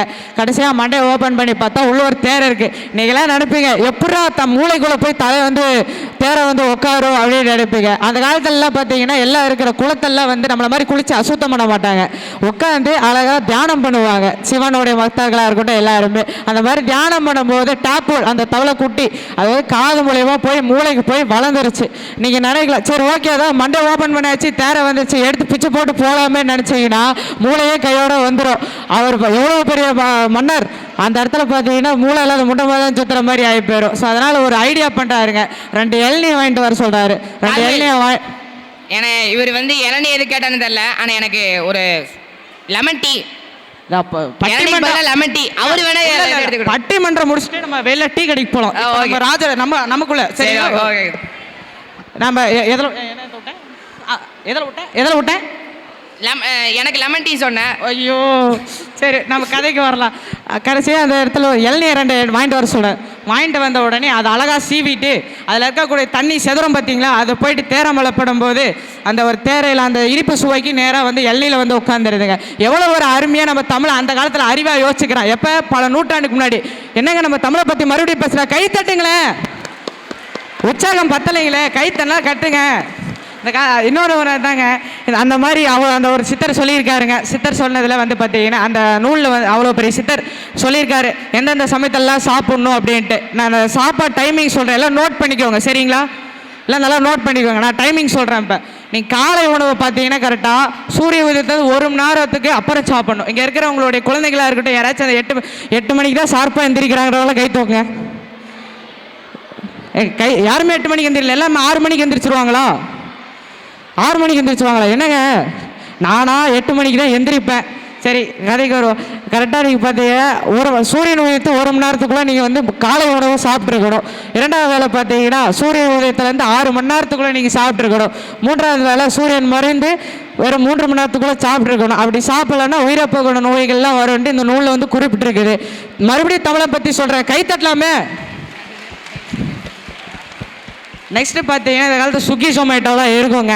ஸ்விக்கி ஜொமேட்டோ அந்த காலத்திலே ஒரு 10-15 வருஷத்துக்கு முன்னாடியாச்சும் ஸ்விக்கி ஜொமேட்டோ இல்லாத காலத்தில் நேரில் போய் உணவு வாங்கலான்ற அந்த ஒரு பயத்திலே பார்த்தீங்கன்னா நம்ம போய்ட்டு இது நல்ல உணவாக வந்து போட்டு கொடுப்பாங்க. ஆனால் இப்போ பார்த்தீங்கன்னா ஸ்விக்கி ஜொமேட்டோன்னு வந்துருச்சு. இப்போ பாருங்கள் அந்த அக்கா இப்போ வந்து சாப்பிட்லாமான்னு கேட்குறாங்க. ஸ்விக்கி ஜொமேட்டோன்னு பசி வந்துருச்சாக்கா? பசிக்கல, ஒரு கொஞ்ச நேரம் நான் பேசிட்டு போயிடுறேன் ஓகேவா. ஸ்விக்கி ஜொமேட்டோவில் பார்த்தீங்கன்னா இதில் என்னவோ வெந்து வேகாமல் எல்லாம் தூக்கி போட்டு விட்டுறாங்க, எல்லாம் அதை தான் சாப்பிட்றோம். அது ஒரு ட்ரெண்டு அப்படின்னு சொல்லிட்டு போகுதுங்க. பாருங்கள் இந்த மாதிரி பாட்டியில் எவ்வளோ ஒரு தெம்பாக இருக்காங்க. அந்த காலத்தில் எப்படி சாப்பிட்ருப்பாங்க, கம்பு கூழ் அந்த மாதிரி எல்லாமே சாப்பிட்ருப்பாங்க. இங்கே என்னங்க ஏதோ பீட்சா பர்கர்ன்றாங்க, வெந்து வேகாமல் இருக்கிறது தான் ட்ரெண்டு எல்லாமே சொல்லிட்டு அதே தான் சாப்பிட்றோம். என்ன சொல்கிறது, நீங்கள் எல்லாருமே இந்த காலத்தில் பார்த்தீங்கன்னா வெந்து வேகாமல் தானே சாப்பிட்றாங்க. நீங்கள் எப்படி சாப்பிட்றீங்க உணவு முறை? உங்கள் உணவு முறையை கொஞ்சம் சொல்லிடலாமே. நான் என் பொண்டாட்டி என்ன சமைச்சு போகிறாங்களோ அதே சாப்பிட்டு உக்காது. இப்போ பிடிச்சது வந்து மீன் குழம்பு, அது கிடைக்கிறது இல்லை. அதனால் நான் வந்து என்ன சமைச்சு போகிறாங்களோ அதே திருப்தியாக சாப்பிட்டுக்கிறது. கண்டிப்பாக போட்டால் இப்போ வீட்டில் போடுற சோறை நம்ம சாப்பிடணும். எனக்கு இந்த கம்பு கொடுங்க கூழுக்கு இது கொடுங்கன்னா இருக்கிறத போட்டு சாப்பிடலாம். வீட்டை விட்டு வெளில போனால் எங்கள் வீட்டில் சொல்கிறாங்க, நீங்கள் யாரும் உங்கள் குழந்தைங்க அந்த மாதிரி கேட்டாங்கன்னா ஆசையாக செஞ்சு கொடுங்க. கம்பு என்ன தான் ரேட்டாக இருந்தேன், இந்த இப்போ ரேட் ஏறிடுச்சு தான் நானே சொல்கிறேன். இப்போ ரேட் ஏறிச்சா, ஆனால் அந்த ரேட்டை பார்க்காம உடம்பு ஹெல்த்தை பார்த்துட்டு நல்லதாக சாப்பிடுங்க. நெக்ஸ்ட்டு பார்த்தீங்கன்னா ஃபாஸ்ட்டு ஃபுட்டு. இங்கே எல்லாருமே எல்லாம் சாப்பிடுவீங்க ஃபாஸ்ட் ஃபுட்லாம், நானே சாப்பிடுவேன் தான். ஆனால் நான் இப்போ வந்து உணவு மத தலைப்பில் பற்றி பேச தேக்கிறேன். ஆனால் அந்த ஃபாஸ்ட் ஃபுட்டில் என்னென்னமோ கலக்கிறாங்க. அந்த ருசிக்காக சாப்பிட்றமே தவிர பசிக்காக யாருமே இப்போ சாப்பிட்றதில்ல. என்ன சொல்ல வரேன்னா, ருசிக்காக சாப்பிடாதீங்க, பசிக்காக சாப்பிடுங்க நான் சொல்ல வரேங்க. நெக்ஸ்ட்டு பார்த்தீங்கன்னா விருந்தோம்பல்னு ஒரு கான்செப்ட் இருந்துச்சு நம்மளுடைய பண்பாட்டில். எல்லாமே வீட்டுக்கு வரவங்க எல்லாருமே பார்த்தீங்கன்னா எல்லாத்தையும் நல்லா வந்து உட்கார வச்சு வீட்டுக்கு வரவங்கள உள்ள வாசல் ஏறிக்கணும், அந்த மாதிரி நிறைய விருந்தோம்பல் கான்செப்டில் இருந்துச்சு. இப்போ என்னுடைய நானே சொல்கிறேன், என் வீட்டுக்கு யாராவது சொந்தம் வந்தால் போடாவே இல்லை அப்படின்னு தான் சொல்லுவேன். வந்தால் அவன் சும்மா இருக்கணும். நீ தம்பி நல்லா படிக்கிறியா, என் பையன் நல்லா படிக்கிறான், மார்க் எவ்வளோப்பா எடுக்கிற அப்படி சொன்னால் யாருங்க தண்ணி கொடுக்க தோணும்? எல்லாத்தையும் வெளியே அனுப்புன்னு தான் சொல்லுவேன். ஏன்னா யாராவது வீட்டுக்கு வந்தால் நீங்கள் என்ன பண்ணுவீங்க, தண்ணி கொடுப்ப சொல்லுவீங்களா இல்லை ஏதாவது உங்கள் வெளில போக சொல்லுவீங்களா? நீங்கள் நான் சங்கடப்பட வெளியே போக சொல்லிடுவேன். இதுதான் வாஸ்தவம், கரெக்டுங்களா? ஏன்னா இந்த எல்லாம் வந்த மார்க் கேட்குறானுங்க. எங்கள் வீட்டில் என்ன பிடிச்சி திட்டுறாங்க, நீ உங்கள் அந்த பையன் படிக்கிறான் இந்த பையன் படிக்கிறான் என்ன பிடிச்சி திட்டுறாங்க. என்ன உங்களுக்கு அந்த மாதிரி திட்டுறாங்களே? நம்ம அவங்க வீட்டுக்கு போனால் திட்டலாம், அவங்க பையனை திட்ட முடியல உங்களை திட்டுறாங்க. என்ன பண்ணது ஒன்றுமே பண்ண முடியாது. இந்த காலத்தில் இருக்கிற அந்த குழந்தைகள் அப்படி தவிக்கிறாங்க. நான் என்ன பண்ணுறது, நான் சொன்னால் மட்டும் நீங்கள் கேட்க போகிறதில்ல. இது இனிமேலாச்சும் நான் ஒரு பேச்சுக்கு சொல்கிறேன்னாச்சு கேளுங்க. இந்த உணவே மருந்தில் பழைய காலத்தில் பார்த்தீங்கன்னா எல்லாம் நல்லா சாப்பிட்ருப்பாங்க. பாட்டி உங்களுக்கு தெரியுமில பாட்டி, நான் உணவே மருந்தில் எப்படின்னு உங்களுக்கு தெரியுமில, அந்த பாட்டி சொல்லிக்கிறாங்க. ஸோ அந்த மாதிரி உணவே மருந்து நல்லா சாப்பிட்ருப்பாங்க. ஆனால் நான் ரீசெண்டாக திருவண்ணாமலை போயிருந்தேன். அந்த எங்கள் தாத்தாவுக்கு ஒரு 60-70 வயசாகுது. கிரிவலை 14 கிலோமீட்டர் உங்களுக்கெல்லாம் தெரியும். எங்கள் தாத்தா நான் ஸ்டாப்பாக நடந்தார். நான் 50 வாட்டி உட்காந்து எந்திரிச்சு தான் நடந்தேன். அது தாத்தா வழியே இல்லாமல் அழகாக போகிறேன். நான் 2 நாளைக்கு படுத்து எந்திரிச்சா தான் என் கால் வலி சரியாகுதுங்க. இந்த மாதிரி அந்த ஹெல்த்தியாக வாழ்ந்த நம்ம தமிழர்கள் அவங்க ஹெல்த்தியாக வாழ்ந்துக்கிறாங்க. அதை விட்டு இவங்கள மாதிரி உணவே விருந்து தான் எதாவது சாப்பிடணும் அப்படின்னு சாப்பிடாம தயவு செஞ்சு கொஞ்சம் நல்ல உணவுகளாக சாப்பிடுங்க. வாய்ப்பளித்தமைக்கு நன்றி. வாழ்க தமிழ், வளர்க தமிழ். நன்றி.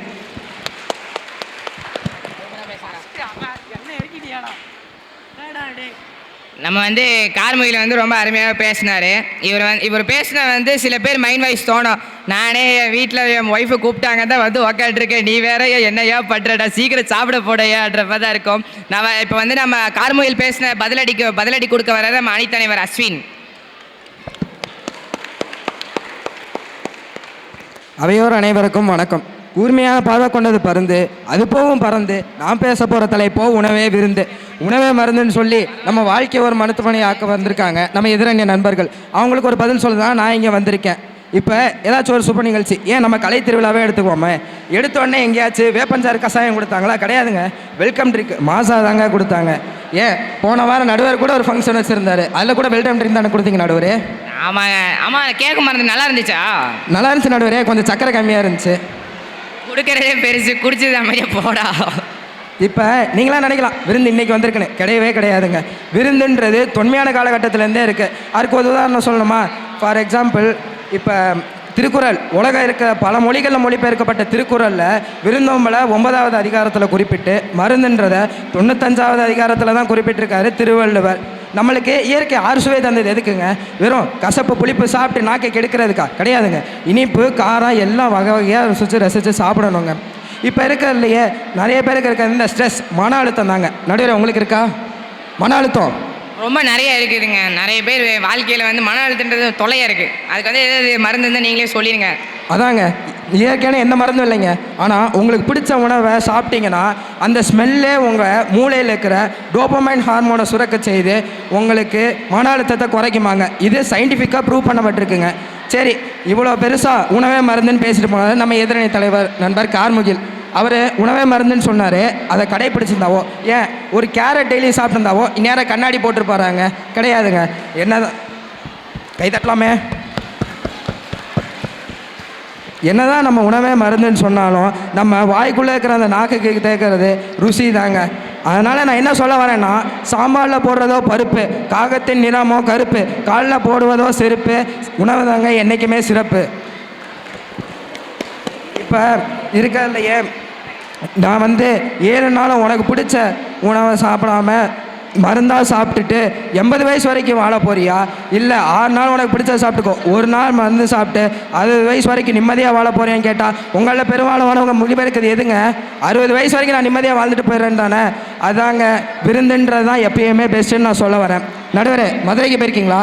மதுரை போனாலே ஃபஸ்ட்டு நான் மறக்காம வாங்குது ஒரு போல மல்லிகை பூவும், அடுத்து சிக்கர் தாண்டா வந்தா அந்த ஜியகந்தம். அதே மாதிரி பாம்பூர் போயிருப்பீங்க, பிரியாணி.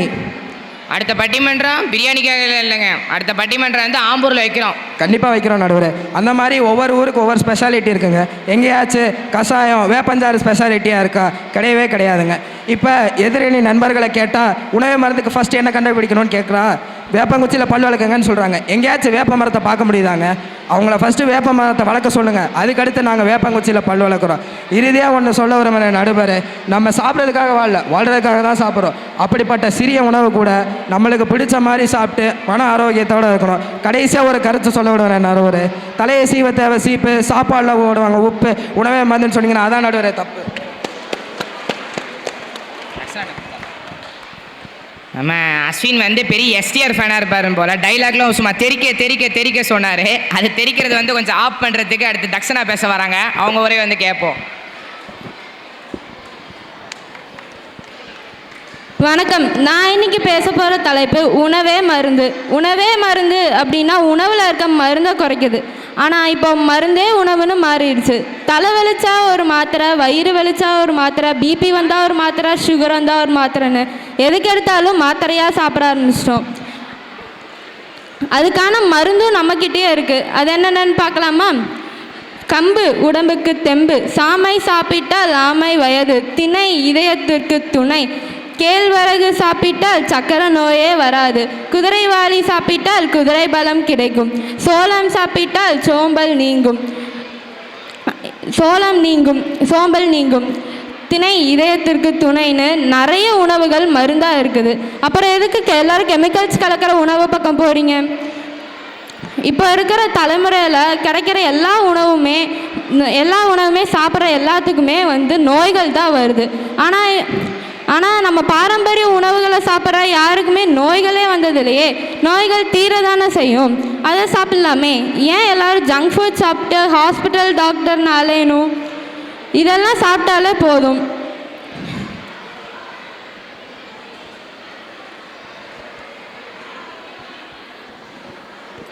அதனால தான் நம்ம முன்னோர்கள் உணவே மருந்துன்னு சொல்லியிருக்காங்க.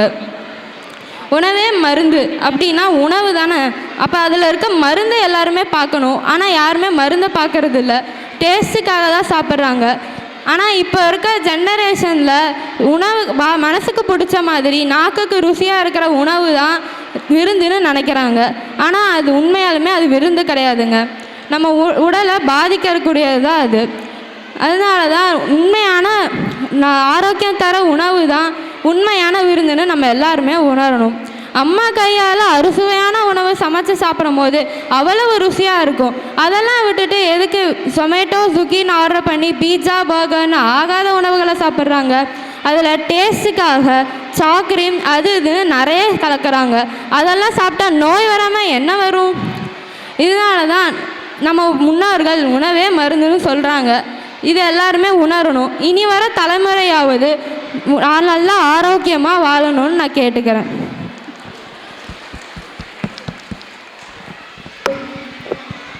நம்ம தக்ஷணை வந்து பேசின பேச்சு கிடையாது. நம்ம எல்லாத்தையும் வந்து இங்கே உட்காந்துருக்க அவங்கள தவிர இங்கே எல்லாம் உட்காந்துருக்கீங்களே, இவங்களெல்லாம் ஹாஸ்பிட்டலுக்கு வந்து மாஸ்டர் செக்கப்புக்கு வந்து கார்டு எடுக்க வந்த மாதிரி பேசியிருக்காங்க. அடுத்து வந்து ஸ்ருதி வராங்க. அவங்க பேசுகிறது வந்து பேருக்கு ஏற்ற மாதிரி பேசுவாங்க, ஆனால் தெறிக்க பேசுவாங்க. அவங்க வந்து பேசுறதை கேட்போம். மாண்புமிகு நடுவர் அவர்களே, மதிப்பிற்குரிய தலைவர் அவர்களே, காலையிலேருந்தே நம்ம பிபிஎல் லோ மோடு கொண்டு போன எதிரணி நண்பர்களே மற்றும் இங்கு கூடியிருக்கும் அனைவருக்கும் என் முதற்கண் வணக்கம். அந்த காலத்துலலாம் சொல்லுவாங்க பசி 10 செய்யுண்டு. ஆனால் இப்போ பசிச்சா 10 ஐட்டம் தானுங்க ஆன்லைனில் போடுறோம். நீங்கள் சொல்லுங்கள், 10 ஐட்டம் தாங்க ஆன்லைனில் ஆர்டர் போடுறோம். அங்கே வந்துட்டு ருசி தாங்க முக்கியமாக இருக்குது, அங்கே சத்து முக்கியமாகவே இல்லைங்க. அதே மாதிரி நம்ம மார்னிங் வந்துட்டு சன்ரைஸ் ஆனதே நம்ம சன்ரைஸ் காஃபியோ இல்லை ப்ரூ காஃபியோ தானங்க போட்டு குடிக்கிறோம். அதை விட்டுட்டு நிலவேம்பு கஷாயமாக அங்கே போட்டு குடிக்கிறோம். நடுவர் அவர்களே, நீங்கள் நிலவேம்பு கஷாயமாக போட்டு குடிக்கிறீங்க? நானும் குடிக்கிறது இல்லைங்க. அதே மாதிரிங்க நம்ம எதிரணி தலைவர் பேசின பேச்சை பார்த்தாலே தெரியுது உணவை மருந்தை பற்றி. காலையிலேயே நான் ஹெல்தி டயட் மெயின்டைன் பண்ணுறேன்ட்டு ஏதோ கசப்பான ஜூஸை குடிச்சிட்டு வந்துட்டார் போல் இருக்குதுங்க. அந்த கசப்பு சுவை அவர் நாக்கிலேயே அப்படியே நடனம் ஆடுதுங்க. உணவை நல்லா ருசித்து ரசித்து சாப்பிட்டாதாங்க நல்லாயிருக்கும். நல்லா சத்தான உணவை சாப்பிட்டு 100 வயசு வரைக்கும் வாழ்கிறத விட அறுசுவையான உணவை சாப்பிட்டு 60 வயசு வரைக்கும் வாழ்ந்தாலே போதுங்க. ஆளு வேலு பல்லு குருதி அப்படின்ட்டு நம்ம எதிரணி தலைவர் சொன்னார். ஆனால் அவரே Colgate active salt toothpaste வச்சு தாங்க பல்லு விளக்கிட்டு இருக்காரு. இதுக்கெல்லாம் நீங்கள் கை தட்டலாம், நாங்களும் கமெண்ட்ரி அடிக்கிறோம்ல.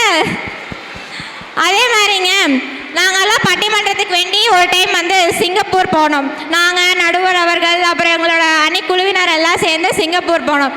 அப்போ நாங்களாம் ஒரு காஃபி ஷாப் போயிட்டு நாங்களாம் ஆர்டர் பண்ணி சாப்பிட்டோம். அப்போ நடுவர் அவர்களே, நீங்கள் என்ன ஆர்டர் பண்ணி சாப்பிட்டீங்க? சிக்கன் தாம்மா சாப்பிட்டேன். அவர் வந்து காலையிலே வந்துட்டு கேப்பச்சினோ சிக்கன் சாண்ட்விச் ஸ்டைலாக ஆர்டர் பண்ணி சாப்பிட்டாருங்க. அங்கே வந்து அவருக்கு வந்துட்டு ருசி தான் முக்கியமாக இருந்துச்சு, இவங்க சொல்கிற மாதிரி சத்தெல்லாம் முக்கியமாக இல்லைங்க. அதே மாதிரி நடுவர் அவர்களே, நீங்கள் உங்கள் பேரன் பேத்தியை கூட்டிகிட்டு வெளியே போகிறீங்க, ஓகேங்களா? அப்போது உங்கள் பேரன் பேத்தி உங்ககிட்ட என்ன கேட்பாங்க? அதான் டைரி மில்க் வாங்கி கொடுத்தாதான் கேட்குறாங்க. டைரி மில்க் வாங்கி கொடுங்க அப்படின்னு கேட்பாங்க.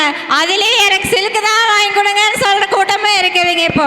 அதே மாதிரி எங்கள் அணி தலைவர் அஸ்வின் வந்துட்டு டோபமைன் எப்படி சுரக்குது அப்படின்ட்டு அவர் நல்லா சொல்லிட்டு போயிருந்தாருங்க. இப்போது எனக்கெல்லாம் ரொம்ப ஸ்ட்ரெஸ் ஆச்சுன்னா நாளில் என்ன பண்ணுவேங்க தெரியுங்களா? நேராக வண்டி எடுப்பேன். வண்டி எடுத்து போய் அடுத்து நிற்கிற இடம் பிரியாணி கடையாக தாங்க இருக்கும். அந்த பிரியாணி கடையில் போய் பார்த்துமே வெளியே பெரிய பிரியாணி குண்டா வச்சுருப்பாங்க. அந்த பிரியாணியோட அளவு என்னமோ உள்ள கம்மியாக தாங்க இருக்கும். அந்த தட்டு அந்த நம்ம பிரியாணி போய் உட்காந்துட்டு எனக்கு ஒரு பிரியாணி அப்படின்னு சொல்லிட்டு உட்காந்துட்டு அந்த பேரர் வந்துட்டு அந்த பிரியாணி கப் எடுத்து அதில் அப்படியே அந்த பிரியாணி மழை மாதிரி குவிச்சு நம்ம வாழையில் வந்து இப்படி டக் அப்படின்ட்டு கொட்டிட்டு நம்ம பார்க்குற அந்த சந்தோஷம் இருக்குங்களே, அது அருகம்புல் ஜூஸ் குடிச்சா வருங்களா உங்களுக்கு? கண்டிப்பாக வராதுங்க. அதே மாதிரி இதே நைட் டைம் ஆகிட்டு நான் என்ன பண்ணுவேன், நேராக வண்டி போய் புரோட்டா கடைக்கு தாங்க நிற்கும். புரோட்டா கடையிலேருந்து எனக்கு ஒரு கொத்து புரோட்டா கொடுங்க அப்படின்னு சொல்லிடுவேங்க. அங்கே போயிட்டு அதை டக்கு டக்கு டக்கு டக்குன்னு தட்டுலேயே சத்தத்துலேயே வந்து என் ஸ்ட்ரெஸ் எல்லாம் வந்து இருந்தட தெரியாமல் போயிருங்க.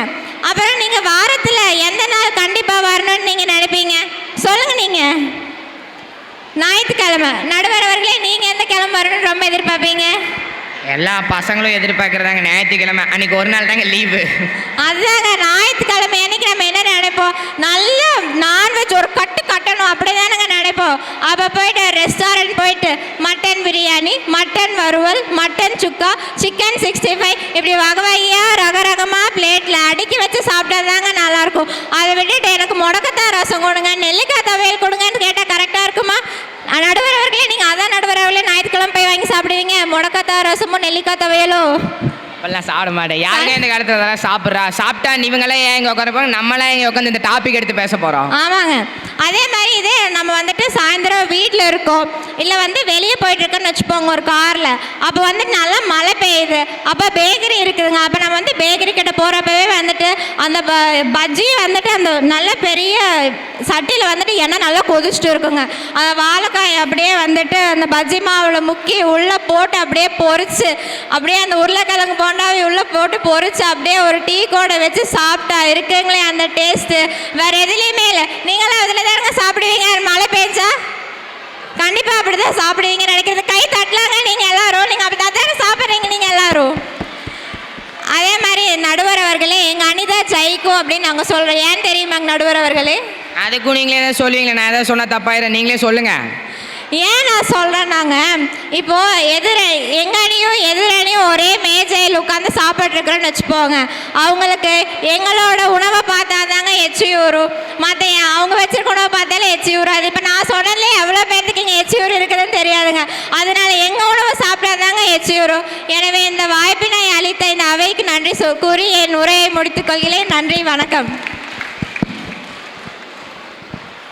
அடுத்து நம்ம ரக்ஷிதா பேச வராங்க, அவங்க என்ன பேசுறாங்கன்னு கேட்போம். நடுவர் அவர்களே, எதிரணி நண்பர்களே, இங்கு கூடியுள்ள அனைவருக்கும் என் வணக்கம். இன்னைக்கு நான் பேச வந்திருக்க தலைப்பு உணவே மருந்து. நான் இதான் ஆணித்தரமாக சொல்லுவேன். ஏன்னா இந்த காலத்தில் வர எல்லா நோய்க்கும் காரணமே மருந்தை உணவாக சாப்பிட்றது தான். ஆனால் அந்த காலத்தில் உணவை தான் மருந்தாக சாப்பிட்டாங்க. நம்ம எதிரணி தலைவர் சொன்னார் கம்பங்கூழ் விலை அதிகம்னு. அவர் அதை வாங்கி குடிச்சு பார்த்ததுனால தானே அதோட விலை அவருக்கு தெரிஞ்சிருக்கு. அப்படி இருக்கும்போது அவர் எப்படி உணவை விருந்துன்னு சொல்லலாம்? இப்போ நான் உங்ககிட்ட ஒரு கேள்வி கேட்குறேன் நடுவர் அவர்களே. உங்களுக்கு சளி காய்ச்சல் வந்தால் நீங்கள் என்ன பண்ணுவீங்க? புரியல. சளி காய்ச்சல் வந்தால் நீங்கள் என்ன பண்ணுவீங்க? என்ன போயிட்டு மருந்து மாத்திரை வாங்கி சாப்பிட்டு அமைதியாக படுத்து தூங்கிடுவேன். முக்கியமாக ஸ்கூலுக்கு லீவ் போட்டுருவேன். ஸ்கூலுக்கு அந்த சரி ஆஃபீஸ்க்கு அந்த லீவ் போட்டுருவேன். ஆனால் அந்த காலத்தில் சளி வந்தால் ரசம் வச்சு குடிப்பாங்க, காய்ச்சல் வந்தால் கஞ்சி வச்சு குடிப்பாங்க. ஆனால் இப்போது சளி வந்தால் கூகுளில் பெஸ்ட் மெடிசன் என்னன்னு தேடுறாங்க, காய்ச்சல் வந்தால் யூடியூப்பில் மருந்து செய்கிறது எப்படின்னு பார்க்குறாங்க. அதுதான் இப்போ பிரச்சனை. உணவே மருந்துன்னு சொல்ல சிறந்த உதாரணம் சொல்லவா, அது நம்ம வீட்டு சமையலறை தான். ஏன்னா மிளகு வந்து ஒரு காஃப் சிரப், மஞ்சள் வந்து ஒரு சமையல், அதுவே ஸ்டார் ஹோட்டல். உணவே மருந்து என சொல்லி இந்த உரையை முடித்துக் கொள்கிறேன். நன்றி, வணக்கம். இவங்க பேசின பேச்சுக்கு வந்து இதுக்கு மேலே பார்த்தா பக்கத்தாண்டிலேருந்து நான் தான் பிபி டேப்லெட் வாங்கி போகிற நிலமை வந்துடும். இதுக்கு மேலே பேச விடக்கூடாது. அதனால் நம்ம வந்து நெக்ஸ்ட் நம்ம செல்வி ஜெனிஃபர் வந்து பேச வராங்க, அவங்க பேச வந்து கேட்போம். மரியாதைக்குரிய நடுவர் அவர்களே, எதிரணி நண்பர்களே, இங்கு கூடியிருக்கும் அனைவருக்கும் என் முதல் வணக்கம். முதல்ல உங்கள் எல்லாத்துக்கிட்டையும் ஒரு கேள்வி கேட்கட்டுமா? விருந்துனா என்ன நடுவர் அவர்களே? சாப்பிட்றதுக்கு நாக்குக்கு ருசியாக இருந்து வயிறுக்கு நிறைவாக இருந்தால் அது பேர் விருந்து. அந்த தட்டில் இல்லை அது இலையில பார்க்கும்போது நம்ம மனசுக்கு வந்து ஒரு சந்தோஷத்தை தரும்ல, அதுதாங்க விருந்து. அதை போய் நம்ம கம்மங்கூழ் கஞ்சிலெல்லாம் பார்க்க முடியுமா? இப்போ நீங்கள் வந்து ஒரு ஃபங்க்ஷனுக்கு போகிறீங்கன்னு வச்சுக்கோங்க, அங்கே வந்து உங்களுக்கு எல்லாம் வந்து வெரைட்டியாக அந்த நான்வெஜ் வெஜ்ஜுன்னு வெரைட்டியாக தானே வைக்கிறாங்க.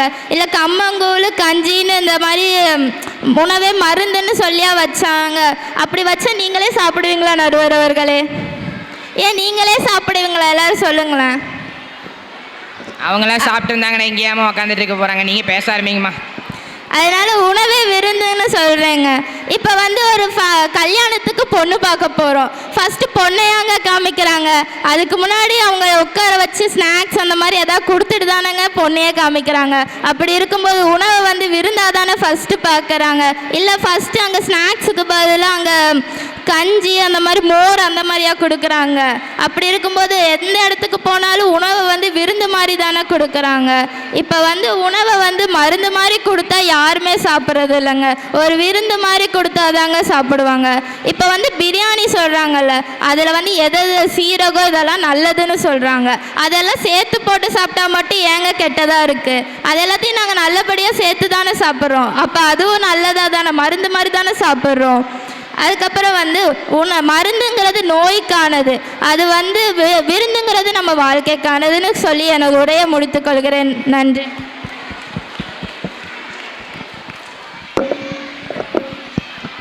ஜெனிஃபர் வந்து பேச பேச என்னடா அது கால் கிட்ட சூடாக இருக்குன்னு பார்த்தா நம்ம ஜெனிஃபர் பேசுகிற பேச்சுக்கு தான் ஸ்டேஜ் பற்றிக்கிச்சுன்னா பேச்சுக்கு சொன்னாங்க. யாரா அவன் சாலா அப்படிலாம் பேசாதீங்க, பேச்சுக்கு சொன்னேன். இதை வந்து இந்த தீயை அணைக்கிறதுக்கு வந்து அடுத்து வந்து நம்ம அனிகா பேச வராங்க. அவங்க வந்து என்ன பேசுகிறாங்கன்னு கேட்போம்.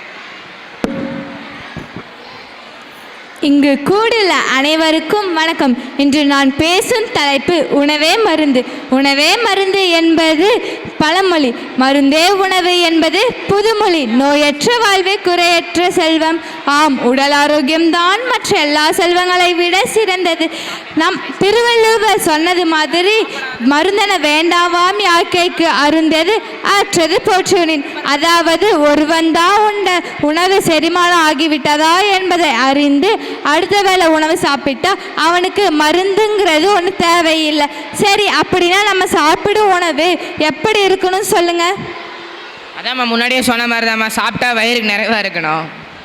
சத்தாகவும் சுத்தமாகவும் நேரத்தில் சாப்பிடணும். காலையில் ராஜா மாதிரி, மத்தியானம் இளவரசர் மாதிரி, இரவில் ஏழை போலவும் சாப்பிடணும். நடுவர் அவர்களே, சாப்பிட வேண்டிய நல்ல உணவுகள் என்னென்னு பார்ப்போமா? போப்போம், அதுதானே உட்காந்துருக்கோம். கேரட் வந்து கண்ணுக்கு நல்லது, கொய்யா வந்து கல்லீரலுக்கு நல்லது, பீட்ரூட் வந்து இரத்தத்துக்கு நல்லது, பால் வந்து எலும்புக்கு நல்லது, திராட்சை வந்து கொழுப்புக்கு நல்லது. நம்ம எல்லாரும் மருந்த உணவாக நினச்சி சாப்பிட்டா ஆரோக்கியமாக இருப்போம். அந்த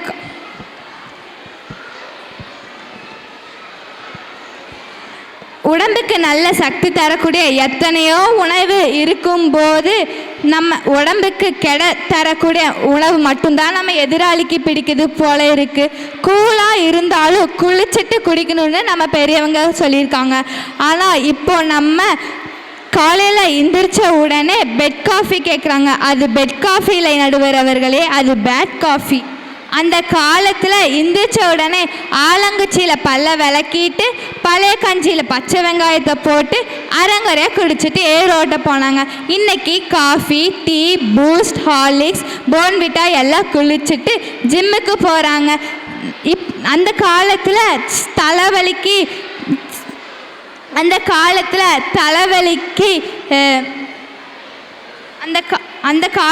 தலைவலிக்கு ஆவியெல்லாம் பிடிப்பாங்க. இப்போ நம்ம தலைவலி கூட டேப்லெட்டும் வந்துருச்சு, அதுவும் இல்லாமல் தைலமும் வந்துருச்சு. சளி ஆனால் தூதுவளை ரசம், அப்புறம் கசாயம், வெத்தலை, நொச்சி இலை எல்லாம் போட்டு ஆவி பிடிக்கிறாங்க. இப்போ ஆவி பிடிக்கிற டியூபும் வந்துருச்சு, அதே மாதிரி சிரமும் வந்துருச்சு. உணவு மருந்து தான் உணவு ஆகிட்டே இருக்கு இல்லைங்களா நடுவர் அவர்களே? உணவு மருந்து தான் உணவு ஆகிட்டே இருக்கு இல்லைங்களா நடுவர் அவர்களே? அதனால் உணவே மருந்துன்னு நான் தீர்ப்பு வழங்குவதற்கு இந்த நல்வாய்ப்பை அளித்ததற்கு நன்றி கூறி என் உரையை முடித்துக் கொள்கிறேன்.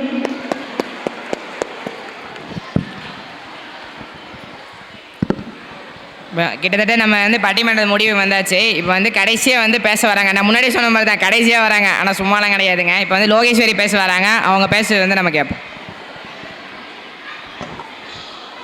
மாண்புமிகு நடுவர் பெருமக்களே, அருமை பட்டிமன்ற நண்பர்களே, உணவு பிரியர்களே, இன்று நான் பேச வந்திருக்கும் தலைப்பு உணவே விருந்து. முதல்ல நம்ம இந்த பட்டிமன்றம் ஆரம்பிக்கும் போது நம்ம சாப்பிட்டதை தானே இப்போ மனசில் வச்சுருக்கோம். நீங்கள் சொல்லுங்கள் நடுவர் அவர்களே, இப்போ நீங்கள் என்ன சாப்பிட்டு வந்தீங்கன்னு தானே யோசிச்சுட்டு இருக்கிறீங்க. நான் பட்டிமன்றம் ஆரம்பிக்கிறது முன்னாடி டிசைட் பண்ணிட்டேன். சரி, ஃபஸ்ட்டு பட்டிமன்றம் ஆரம்பிக்கிறது முன்னாடி இப்போ நல்ல ஹோட்டலாக பார்த்து வயிறு நிறைய சாப்பிட்டு அப்புறமா போய் பேசலாம் அப்படின்ட்டு. நம்ம வாழ்க்கை முழுக்க உணவு தாங்க முக்கியம். இப்போ குழந்தை பிறந்த உடனே என்ன குழந்தைன்னு கேட்டு ட்ரீட் எங்கன்னு தான் இப்போல்லாம் நம்ம கேட்குறோம். அதுக்கப்புறம் அப்போவே நிரூபிச்சிடுறோம் உணவு தான் முதல் விருந்துன்னு. இப்போ நீங்கள் ஸ்கூலுக்கு போகும்போது அம்மா கேட்குறாங்க என்ன சமைக்க, சாம்பார் சமைக்கவான்னு கேட்குறாங்க. அப்போ நீங்கள் என்ன சொல்லுவீங்க? அம்மா தயவு செஞ்சு சாம்பார் வைக்காதீங்க, எனக்கு பிடிச்ச இப்பியோ மேகியோ வச்சு கொடுங்க, அப்பாவுக்கு பிடிச்ச சாம்பார் பொரியல்னு வச்சு என்னை கொள்ளாதீங்க அப்படின்னு தான் சொல்கிறோம். அப்படி சொல்லி விதவிதமாக தான் சாப்பிட நம்மளுக்கு தோணுது.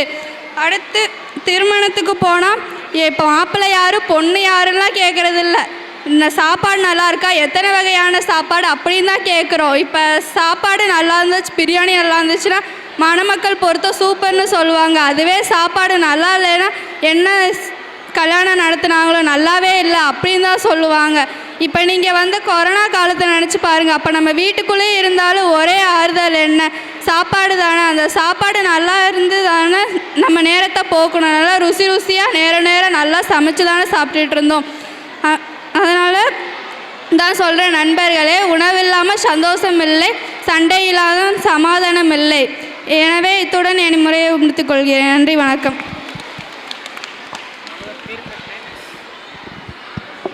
இப்போ நம்ம 2 டீம் பேசுனது கேட்டாச்சு. எப்பா இதுக்கு மேலே பேசிட்டு விட்டோம்னா எனக்கு வாயிலேருந்து சொல்லு போக ஆரம்பிச்சிடும். அதனால் நம்ம என்ன பண்ணுவோம், 2 பேர் நல்லா பேசினாங்க.